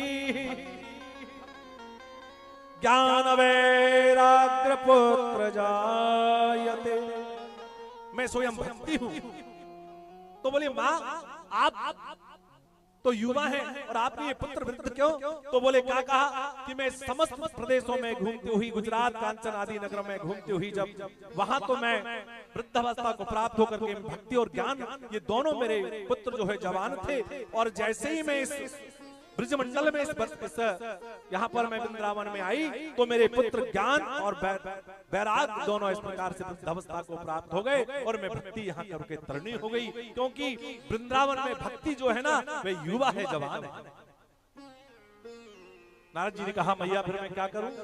बोले काम करो, कुछ ऐसा यत्न करो, कुछ ऐसी पूजा करो, कुछ ऐसे वेद वेदांत का इन्हें उपदेश दो जिससे ये मेरे दोनों पुत्र इस प्रकार जवान हो जाएं, इनकी मूर्छा, इनकी वृद्धावस्था दूर हो जाए। जैसे ही नारद जी से कहा तो नारद जी ने कहा मां ये कोई बहुत बड़ी बात नहीं है, मैं प्रयास करूंगा कि आपके दोनों पुत्रों को मैं युवा बना सकूं। तो क्या करा नारद जी ने भैया, बहुत वेदांत वेदों का अध्ययन इस प्रकार से स्वर लहरियों के साथ दोनों ज्ञान और वैराग्य को कई मंत्र सुनाए, वेदांत के कई श्लोक सुनाए। थोड़ी देर मूर्छा खुलती थी और थोड़ी देर बाद दोनों निस्तेज हो जाते थे। एक भी बार उन श्लोकों को सुनकर के वे दोनों पुत्र युवावस्था को प्राप्त नहीं हो पाए। नारद जी के मन में बड़ा दुख हुआ, अरे मैंने वेद वेदांत के श्लोक सुना करके इनको संजीवित करने के लिए मैंने इस प्रकार इतना यत्न करा, मां मैं इन दोनों को कौन से पुराणों का वाचन कर सकूं। उसी समय आकाशवाणी हुई और आकाशवाणी क्या हुई कि हे नारद जी आप सत्कर्म करो, अभी आप सत्कर्म करो। जैसे ही मैंने वेदवाणी को सुना तो मेरे मन में भाव आया कि मैंने वेद वेदांत का उद्घोष बच्चों को दोनों को सुनाया, उसके बाद भी कौन से सत्कर्म करने के लिए आकाशवाणी ने कहा। और नारद जी मां से ये कहकर के वहां से निकले कि आप चिंता मत करो भक्ति मैया, मैं आपके पुत्रों की वृद्धावस्था को दूर करने के लिए यत्न करने जा रहा हूं। नारद जी वहां से चले और नारद जी वहां से निकल के बद्रिका आश्रम की ओर गए। और बद्रिका आश्रम में जब चारों ऋषियों को ने नारद जी को देखा तो यही प्रश्न करा कि आप कहां जा रहे हो। यह बात नारद जी ने चारों ऋषियों को बताई कि हे देव, मैंने समस्त प्रकार का ज्ञान, समस्त वेद वेदांत, उन सभी भक्ति और ज्ञान दोनों को सुनाया, लेकिन उनकी मूर्छा दूर नहीं हुई। ऐसा कौन सा वे सत्कर्म है, हमें बताइए। चारों ऋषियों ने कहा नारद जी श्रीमद् भागवत महापुराण की अमृतमय कथा आप वाचन करें और अमृतमय कथा सुन करके ये दोनों पुष्ट हो जाएंगे, हम आपको वचन देते हैं। तो बोले हमारे पास क्या है? बोले हमारे पास तो केवल राम भगवत नाम रूपी धन है। और कौन सा धन है? हमारो धन राधा श्री राधा श्री राधा, हमारो धन राधा श्री राधा श्री राधा,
सनत कुमारों ने नारद जी से कहा, नारद जी जिस प्रकार आपने देखा होगा श्रीमद् भागवत रूपी महाफल को ना तो काटाया जाता ना उसको किसी भी प्रकार से मुख से ग्रहण किया जाता। बोले क्यों? बोले भागवत रूपी जो फल है ना, ये रसमाल्यम, ये अमृत है, इसको कानों से उतार करके हृदय में उतारा जाता है। बोले कैसे? बोले आपने एक वृक्ष देखा होगा, वृक्ष की सभी शाखाओं में रस नहीं होता, और जैसे और इस कथा को पा करके अनंत ऐश्वर्य पा करके सभी ऋषि अपने अपने और इस कथा को पा करके अनंत ऐश्वर्य पा करके सभी ऋषि अपने अपने स्थान को जाने लगे। आइए थोड़ा सा चरित्र और बचा है, आज की कथा को हम यहाँ विराम देंगे क्योंकि आज विलंब से कथा शुरू हुई थी।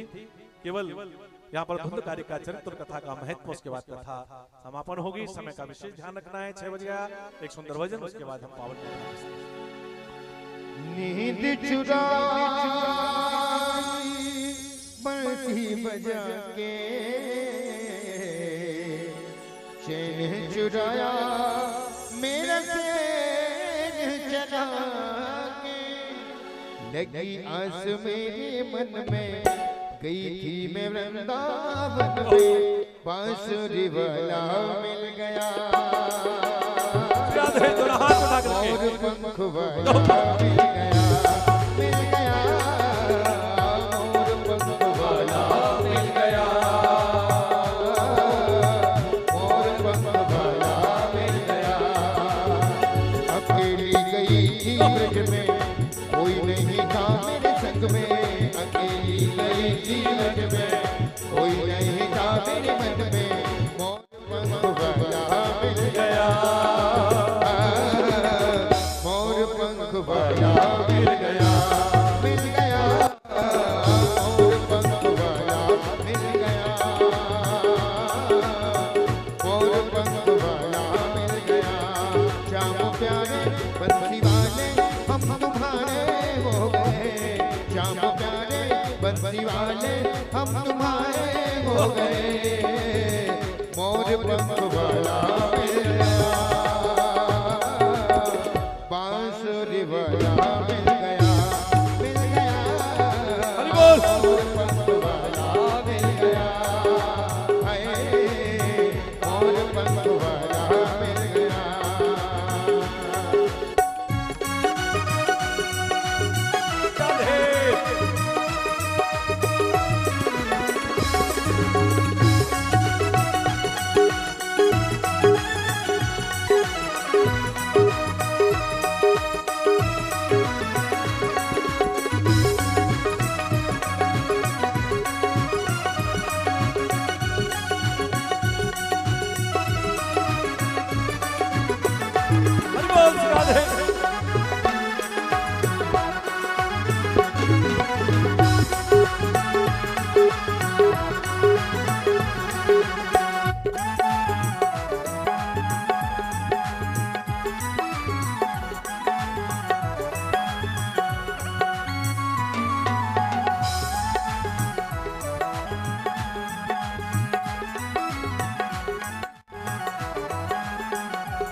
उसी ने बुलाया, उसी ने रुलाया, ऐसा सलोना श्याम मेरे मन भाया।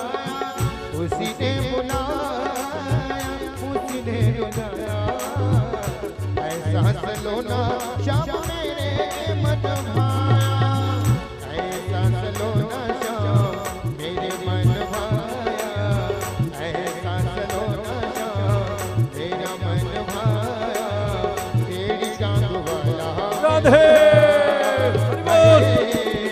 मोर पंख वाला मिल गया, मिल गया मोर पंख वाला मिल गया, हाय मोर पंख वाला मिल गया।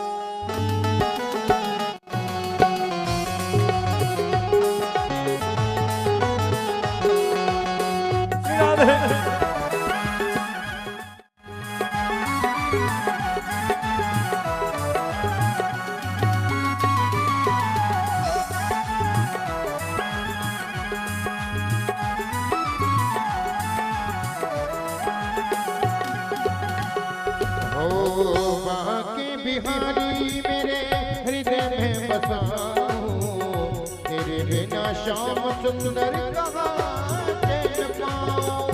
बांके बिहारी मेरे हृदय में बसा हूँ, तेरे बिना श्याम सुंदर कहाँ चैन पाऊँ। लगन लगी तन मन में, ढूंढ रही निधि वन में, लगन लगी तन मन में, ढूंढ रही निधि वन में, गौएं चराते मिल गया, मोर पंख वाला मिल गया, मिल गया, मोर पंख वाला मिल गया, मोर पंख वाला मिल गया। श्याम प्यारे बंसी वाले हम तुम्हारे हो गए, श्याम प्यारे बंसी वाले हम तुम्हारे हो गए, मोर पंख वाला मिल गया, बांसुरी वाला मिल गया, मिल गया, मोर पंख वाला मिल गया, मोर पंख वाला मिल गया, मोर पंख वाला मिल गया, मोर पंख वाला वो सुन करके अमर हो जाता है। तो सनकादिक ऋषियों से कहा कि आप ये बात समझ में नहीं आई कि जिसने जीवन भर पाप करा, कभी सच नहीं बोला, कभी एक दिन भी कभी सत्य नहीं बोला, और जीवन भर जिसने पाप करा हो, वर्णाकर संस्कार से जो उत्पन्न हुआ हो, ऐसा व्यक्ति कैसे भागवत सुन करके मुक्त हो सकता है, ये बात हमारे समझ में नहीं आई है। महर्षियों ने कहा कि सुनिए, मैं तुम्हें एक बहुत सुंदर इतिहास सुनाता हूँ। जितने जीवन में कभी एक पुण्य नहीं करा हो, जो अकाल मृत्यु मर गया हो, और मरने के बाद भी अगर उसके नाम से अगर श्रीमद् भागवत महापुराण कथा करा दी जाए, तो वे प्रेत आत्मा भी वैकुंठ को चली जाती है। तो फिर बोले सुनो, इस कथा को सुन करके कहाँ पुष्टता प्राप्त हुई, तो क्या कहा, तुंगभद्रा तटे पूर्वमभूवत्पस्तनमोत्तमा यत्र वर्णां स्वधर्मेण सत्य सत्य कर्म तत्परा। ऋषियों, तुंगभद्रा नदी के तट पर किनारे पर एक नगर है, उस नगर का नाम है कुंदनपुर। उस कुंदनपुर नगर में चारों वर्णों के लोग, संभ्रांत लोग निवास करते थे। उसी नगर में एक बहुत विद्वान पंडित जी रहते थे, जिनका नाम था आत्मदेव। बहुत ही भगवान के चरणों में प्राण ब्राह्मण थे, अनंत प्रकार से धनवान थे, भगवान के प्रति पूर्ण समर्पण का भाव था, नित्य भगवान की सेवा में रहते थे। लेकिन इनके घर में संतान नहीं थी, और संतान के वियोग में ये आत्मदेव ब्राह्मण जो है बड़े दुखी रहा करते थे। एक संतान भगवान हमको उत्पन्न कर दे, इस भाव को लेकर के इनका मन सदा दुखी रहा करता था। और इनकी पत्नी का नाम था धुंधकारी, धुंधली। इनकी पत्नी जो थी वे धुंधली थी। अब कहा कि देवी, एक दिन धुंधली ने कहा, प्रभु हमारे घर में संतान नहीं हो रही, जब निकाल के गांव में जाती हूँ संसार मुझे टोकता है, और तो और मेरे घर में जो तुलसी अब सहन नहीं कर सकता। आत्मदेव जी ने क्या करा कि ऐसी संसार की रोज निंदा सुनूं, इससे अच्छा अपने प्राणांत कर लूं। और इस बात को लेकर के आत्मदेव जी आज जंगल में परिवार को छोड़ करके चले गए। और जब जंग करने के लिए पहुंचे, घर को छोड़ करके, उसी समय जंगल में जब संत को देखा तो मन में भाव आया कि निश्चित रूप से ये संत हैं, और इनकी अगर मैंने सेवा करी तो ये वरदान मुझे दे देंगे। इसलिए जाकर के क्या करा आत्मदेव जी ने, उन ब्राह्मणों के चरणों को पकड़ लिया। अरे ब्राह्मण देवता, आपको प्रणाम करता हूँ। ब्राह्मण ने कहा, आप स्वयं ब्राह्मण हैं, आपके मुखार से आप वेद पाठी दिखाई देते हैं, इतने सज्जन हैं, क्या कारण है आप जंगल में इतने रोते हुए रो क्यों रहे हैं? ब्राह्मण ने कहा कि मेरे घर में संतान नहीं है महाराज। मेरा रोने के कारण यही है कि मेरी इतनी आयु हो गई, कब मेरे घर में संतान होगी। और तो और महाराज, मेरे घर में जो तुलसी का वृक्ष है वह भी सूख जाता है, और मेरे घर में जो गौ है उसके भी संतान नहीं हो रही, बांझ की बांझ। आप मुझे वरदान दीजिए कि मेरे घर में संतान हो। ऋषि ने जब ध्यान लगा करके देखा तो कहा आत्मदेव जी ज्ञानी है, आपको समझना चाहिए कि संतान को पाने के लिए आप इतने कष्ट है। अरे जिस पुत्र के लिए आप रो रहे हैं, अगर वह पुत्र निकम्मा निकल गया, दुष्ट निकल गया, अत्याचारी निकल गया, फिर क्या करोगे? अरे पुत्र का केवल एक ही काम है कि जब आप मर जाओगे तो आपके खोपड़ी में एक लोटा जल भर घी भर के डाले आएगा, अपपाल क्रिया कर देगा। और पुत्र होने के बाद दुष्ट पापी हो गया तो आज तो पुत्र के लिए रो रहे हो, जन्म जन्मांतर उस पुत्र की घटनाओं पर रोगे, रोज मरोगे, रोज जिंदा रहोगे। इसलिए काम करो आत्मदेव जी, भगवान का भजन करो और परमात्मा को ही अपना पुत्र मानो। मैं तुम्हें समझा रहा हूं, तुम बहुत विद्वान ब्राह्मण हो, नहीं माने ब्राह्मण। मुझे तो संतान का वरदान चाहिए। आप जैसे त्रिकालदर्शी ब्राह्मण अगर वरदान दे दे तो निश्चित रूप से मेरी भाग्य की रेखा भी कट जाएंगी। चरणों को पकड़ लिया, रोने लगे, मुझे तो वरदान दीजिए। मैं जब तक आपके चरणों को नहीं छोड़ूंगा, अगर मेरे प्राण क्यों ना निकल जाएं। जैसे ही चरणों को पकड़ा, संत समझ गए कि ये ब्राह्मण मुझे छोड़ेगा नहीं। नहीं मान रहा तो संत ने क्या करा, भगवान के चरणों का ध्यान कर पति जब संसार में भिक्षावृत्ति करने चले जाते थे तो भगवान से कभी कोई संबंध नहीं, अंदर से कुछ और, बाहर से कुछ और। जब पति आ जाते थे तो ऐसी अभिला बन जाती थी कि उस जैसी कोई पति भक्ता नहीं होगी। जैसे ही पति को देखा, चरणों में जल भर लाई, बोले कि जल पीजिए। बोले क्या? बोले अब हमारे घर में संतान होगी। बोले क्यों? बोले ये संत का दिया हुआ फल है, ये संत का दिया हुआ आशीर्वाद है, ये कभी निरंतर नहीं जा सकता। उस फल को खाओ, इस फल को जब खाओगी तो तुम्हारे घर में संतान होगी। और इस फल को देख करके धुंधली को आत्मदेव जी चले गए भजन करने। अब धुंधली ने मन में सोचा कि इस फल को खाऊंगी और फल को खाऊंगी तो 9 महीने का गर्भ मुझे ठहरेगा, और जब गर्भ ठहरेगा तो अगर गांव में आग लग गई तो गांव की सब बाइयां तो भग जाएंगी, मैं अकेली जल जाऊंगी। और 9 महीने तक इस गर्भ की पीड़ा को कौन शेष करेगा, कौन इस तकलीफ को उठाएगा? इस भाव में उसने कहा मुझे संतान मंतान नहीं चाहिए। अब मन में एकदम विचार आया। उसी समय यह विचार कर रही थी, इतने में इसकी एक बहन आ गई जिसके 7 बच्चे थे और 8वां होने वाला था। अरे बहन, मैं बहुत चिंता में हूँ। बोले क्यों बहन, क्या हुआ? बोले देख, मेरे घर में खाने वाला नहीं है, बहुत धन है, और तेरे घर में खाने वाले बहुत हैं लेकिन तेरे घर में धन नहीं है। तो बोले काम करो, ये फल लेके आए तुम्हारे जीजा जी, इस फल को तुम एक काम करो, खा लो, इसको ले जाओ और ले जा करके तुम अपना जब संतान होगी ना, वे संतान मुझे दे देना।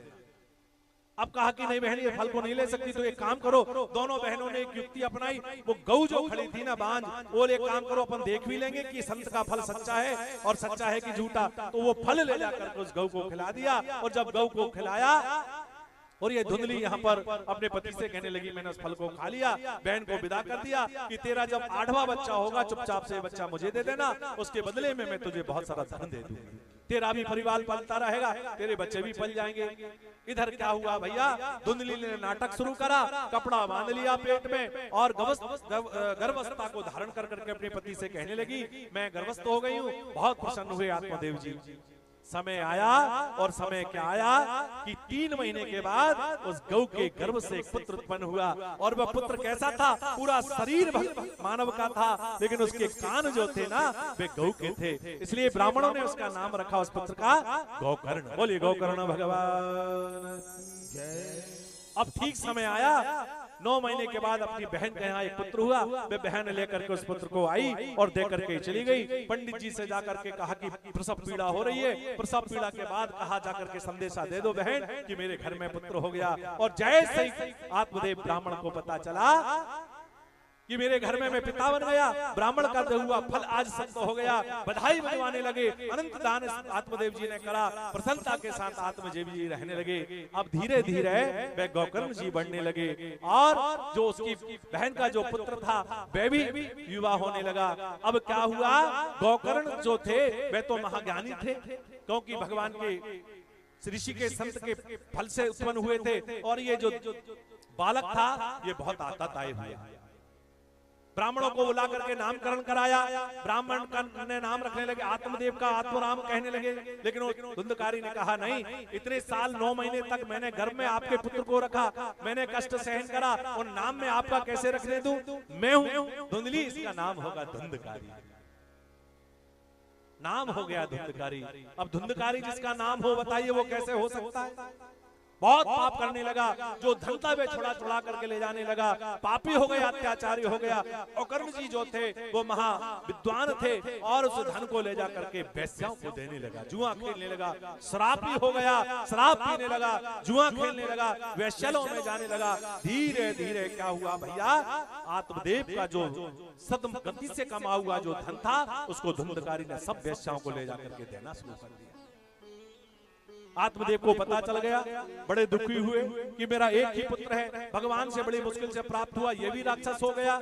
एक दिन गोकर्ण जी ने रात में अपने पिता से कहा कि एक काम करो महाराज, एक समय ऐसा आएगा कि आपको भी नहीं छोड़ेगा, इसलिए मैं आपसे निवेदन करता हूं कि क्या संसार के मोह आपके जीवन में संतान थी नहीं, लेकिन आप नहीं माने, फिर भी आपने संतान के लिए वर ले लिया। देखो ये क्या हुआ आपके सामने, ये महाखल बन गया। इसलिए काम करो, आप जाओ वन में जाकर के भगवान का भजन करना, और भगवान की प्राप्ति जीवन का सबसे बड़ा सुख है। बहुत समझाया, रात भर गोकर्ण जी ने अपने पिताजी को, प्रातः काल पिताजी संपूर्ण परिवार को छोड़ करके जंगल में वन में चले गए। सारा माता से धन ले जा करके, पिता तो थे नहीं, अब सारा धन समाप्त कर लिया, वेश्याओं के पास गया। अब इसने क्या करा, माता की गर्दन को पकड़ा, माँ ने मना करा कि बेटा कुछ नहीं बचा, पकड़ करके गर्दन माँ को कुएं में डाल दिया, कुएं में कूद करके माँ ने अपने प्राणों का अंत कर दिया और प्राण दे दिए माँ ने। इधर गोकर्ण जी वहां से जाकर के वन की ओर प्रस्थान कर गए। और क्या हुआ, इस धुंधकारी ने अंत में मन में सोचा कि वेश्याएं हमको पकड़ लेंगी, और राजा को पता चल गया कि इस राजा के सारा धन मैंने वेश्याओं को दे दिया तो राजा मुझे भी मृत्यु दंड देगा। अब वेश्याओं ने सोचा क्या करें, अपन इस धुंधकारी को ही निपटा देते हैं। तो उन वेश्याओं ने क्या करा, सारा धन तो हड़प लिया ही है, हम भी मारे जाएंगे, राजा को पता चल जाएगा। इसलिए वेश्याओं ने क्या करा, एक दिन उसके गर्दन को पकड़ा और उसको मारा, मार कर उसके मुख में अंगरे भर दिए, अंगारे भर करके खाट के नीचे, पलंग के नीचे उसको गड्ढा खोद करके गाड़ दिया, और सभी वेश्याएं धन लेकर घर से बाहर निकल गई। हे महाराज, ये धुंधकारी जो है ना प्रेत बन गया, और प्रेत बन करके जिसकी क्रिया, जिसकी मृत्यु इस प्रकार से अकाल मृत्यु हुई हो, वह कभी उसकी मुक्ति नहीं होती जब तक समय नहीं आता। भागवत जी मात्र एक ऐसा ग्रंथ है जिसके श्रवण करने से वे पापी, वह पापत आत्मा भी संसार को छोड़ करके भगवान की शरणागति को जाती है। अब एक दिन क्या हुआ, गोकर्ण जी को जब यात्रा में गए तो यात्रा में उनको पता चल गया कि वेश्याओं ने मेरे भाई धुंधकारी को जा करके गया जी में जाकर के पिंडदान करे, और पिंडदान कर करके इस प्रकार से तर्पण कर दिया। कुछ समय बाद मन में विचार आया कि मैं अपने घर तो जाऊं, देखूं तो सब सुरक्षित तो हैं, नगरवासी कैसे हैं। एक दिन गोकर्ण जी रात्रि में उस नगर में आए। अब रात्रि में आए, क्यों आए रात्रि में, संतों ने पूछा, वो इसलिए आए क्योंकि दिन में अगर आते तो सब उनकी सेवा में लग जाते। रात्रि में जैसे ही गोकर्ण जी आए और मकान को खोला, खोल करके आंगन में बैठे, उसी समय ये धुंधकारी प्रेत बन करके आंगन में धड़ाम से कूद पड़ा।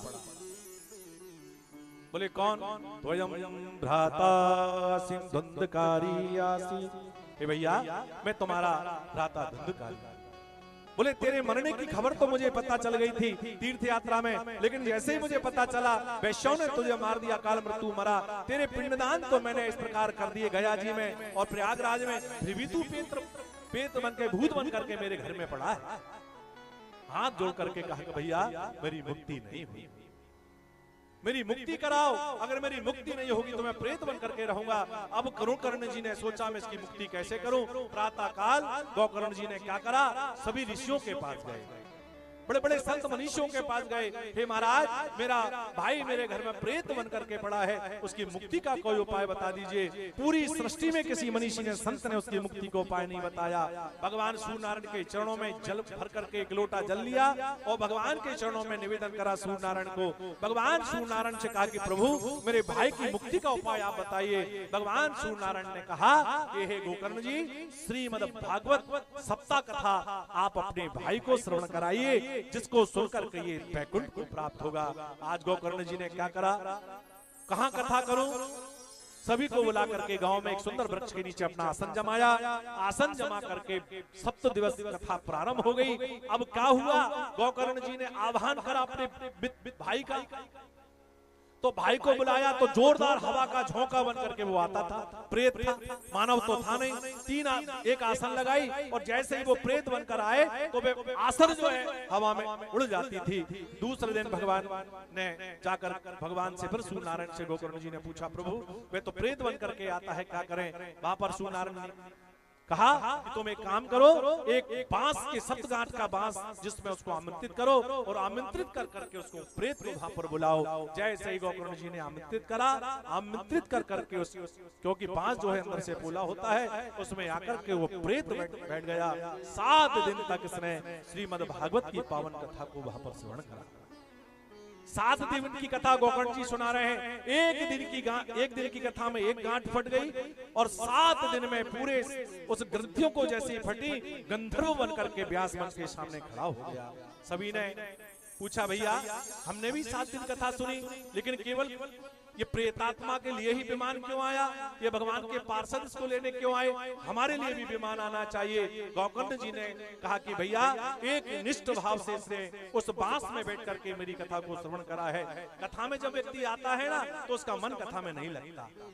शरीर तो यहाँ रहता है, मन कहीं और विचरण करता रहता है। शरीर थोड़ी देर बाद जब जैसे श्री राधे बोलते हैं तो मन वापस आ जाता है और फिर कथा में मन लगने लगता है। तो इसने एक निष्ठ भाव से भागवत जी की कथा को श्रवण करा, इसलिए इसकी मुक्ति हो गई। अब श्रावण के महीने में जब हम कथा करेंगे तब आप सबकी मुक्ति के लिए विमान आएगा। गोकर्ण जी ने इस प्रकार सबको समझाया और श्रावण के महीने में फिर से पुनः भगवान की पावन कथा करी। प्रेत जो था कुंदकारी एक गंधर्व बन करके वैकुंठ भगवान की शरणागति को प्राप्त हुआ। इसलिए श्रीमद् भागवत कथा क्या है? बोले प्रेत आत्माओं की मुक्ति का केवल एक ही उपाय है। मरने के बाद जिसकी अंत्येष्टि भी सही नहीं हो, अकाल मृत्यु जो मर गया हो, जिसने जीवन में कभी भगवान का नाम अपने मुखारबिंद से नहीं लिया, ऐसा व्यक्ति के लिए भी अगर श्रीमद् भागवत महापुराण की कथा करा दी जाए तो वह भी भगवान के वैकुंठ को प्राप्त होता है। बोलिए वृंदावन बिहारी लाल।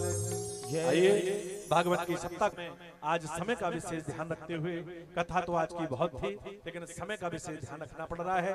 कथा को विराम आज हम नहीं अपनी वाणी से दे रहे हैं। कल भगवान के पावन चरित्र में हम प्रवेश करेंगे। कल की पावन कथा सौनकादिक ऋषि जो है वे प्रश्न करेंगे ऋषि से और उन सभी का जवाब यहाँ पर भागवत से आपको मिलेगा। आइए सब लोग एक भजन, उसके बाद आरती। जीवन है तेरे हवाले मुरलिया वाले, जीवन है तेरे हवाले मुरलिया वाले, जीवन है तेरे हवाले मुरलिया वाले, जीवन है तेरे हवाले मुरलिया वाले, मेरे मुरलिया वाले ओ मुरलिया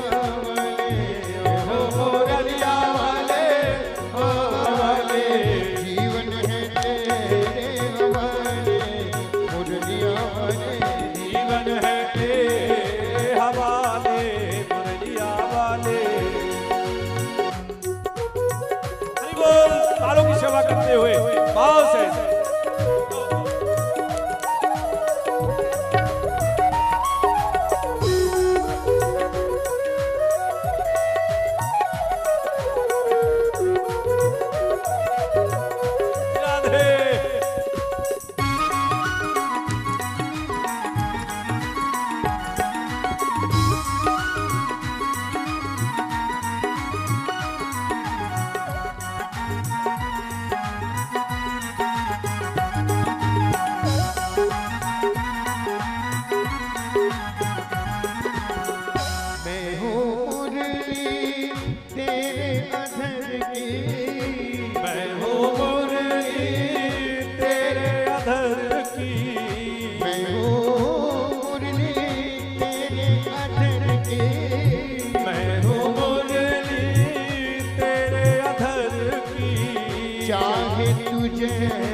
कठपुतली तेरे हाथ की, मैं कठपुतली तेरे हाथ की, मैं कठपुतली तेरी, मैं कठपुतली तेरे हाथ की।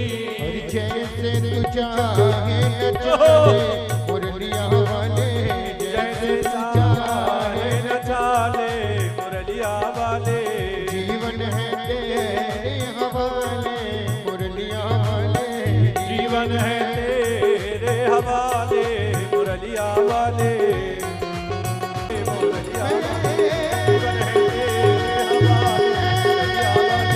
जीवन है तेरे हवाले मुरलिया वाले,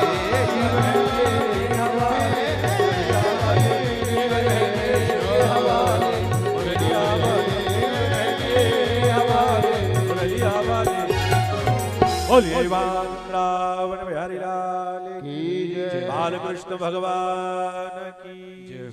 सभी अपने स्थान पर खड़े हो जाएं। सभी भक्त अपने यथास्थान पर खड़े होकर भगवान की मंगलमय आरती करेंगे। ओम ज्वाला मालिन्ये नमः सर्वोपचार दे गंधाजस्पाणि समर्पयामि नमः। ओम चंद्रमा मनुषो जातस्य गजो शौर्यो अजायत सोत्रादायश्च प्राणश्च मोक्षादग्निरजायत। बोले वृंदावन बिहारी लाल की जय हो। ऋषभ तेरी आरती, कन्हैया तेरी आरती, सारा संसार करेगा हाथ जोड़ कर श्यामा तेरी आरती, कन्हैया तेरी आरती, सारा संसार करेगा हाथ जोड़ के। श्यामा तेरी आरती, कन्हैया तेरी आरती, सारा संसार करेगा हाथ जोड़ कर श्यामा तेरी आरती, कन्हैया तेरी आरती, सारा संसार करेगा हाथ जोड़ के। असर पर सोना मुकुट बिराजे, पर सोना मुकुट विराजे, गल में जलती माला साजे, माला साजे, और फूलों जय हो।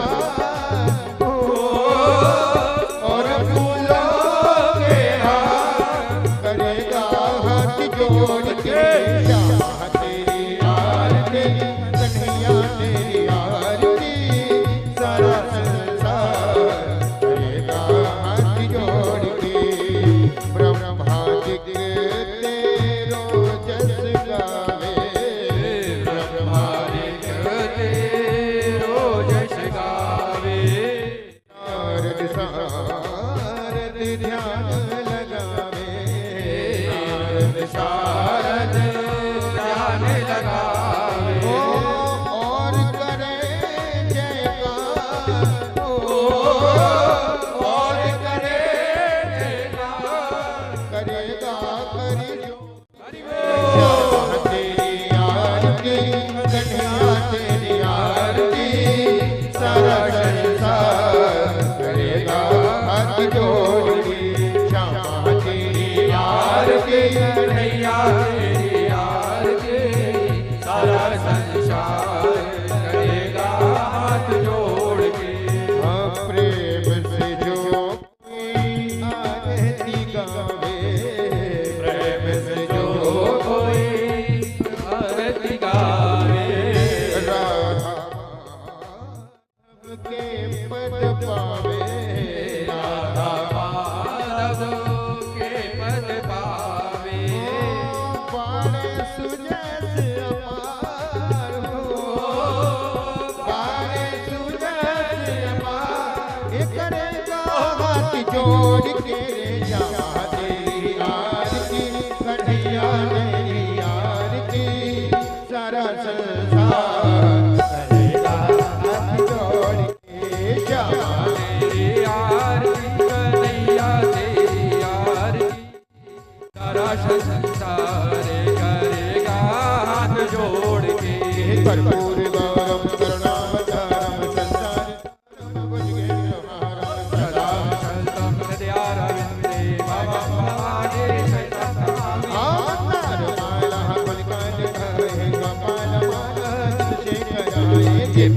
शिवाय च दिगंबराय नमः शिवाय नमः शिवाय त्वमेव माता च पिता त्वमेव बन्धु च सखा त्वमेव वेद्यारणं त्वमेव सर्वं मम देव देव हरे हरे राम हरे राम हरे हरे हरे राम हरे राम हरे कृष्ण हरे राम हरे कृष्ण हरे राम राम राम हरे हरे कृष्ण कृष्ण कृष्ण हरे राम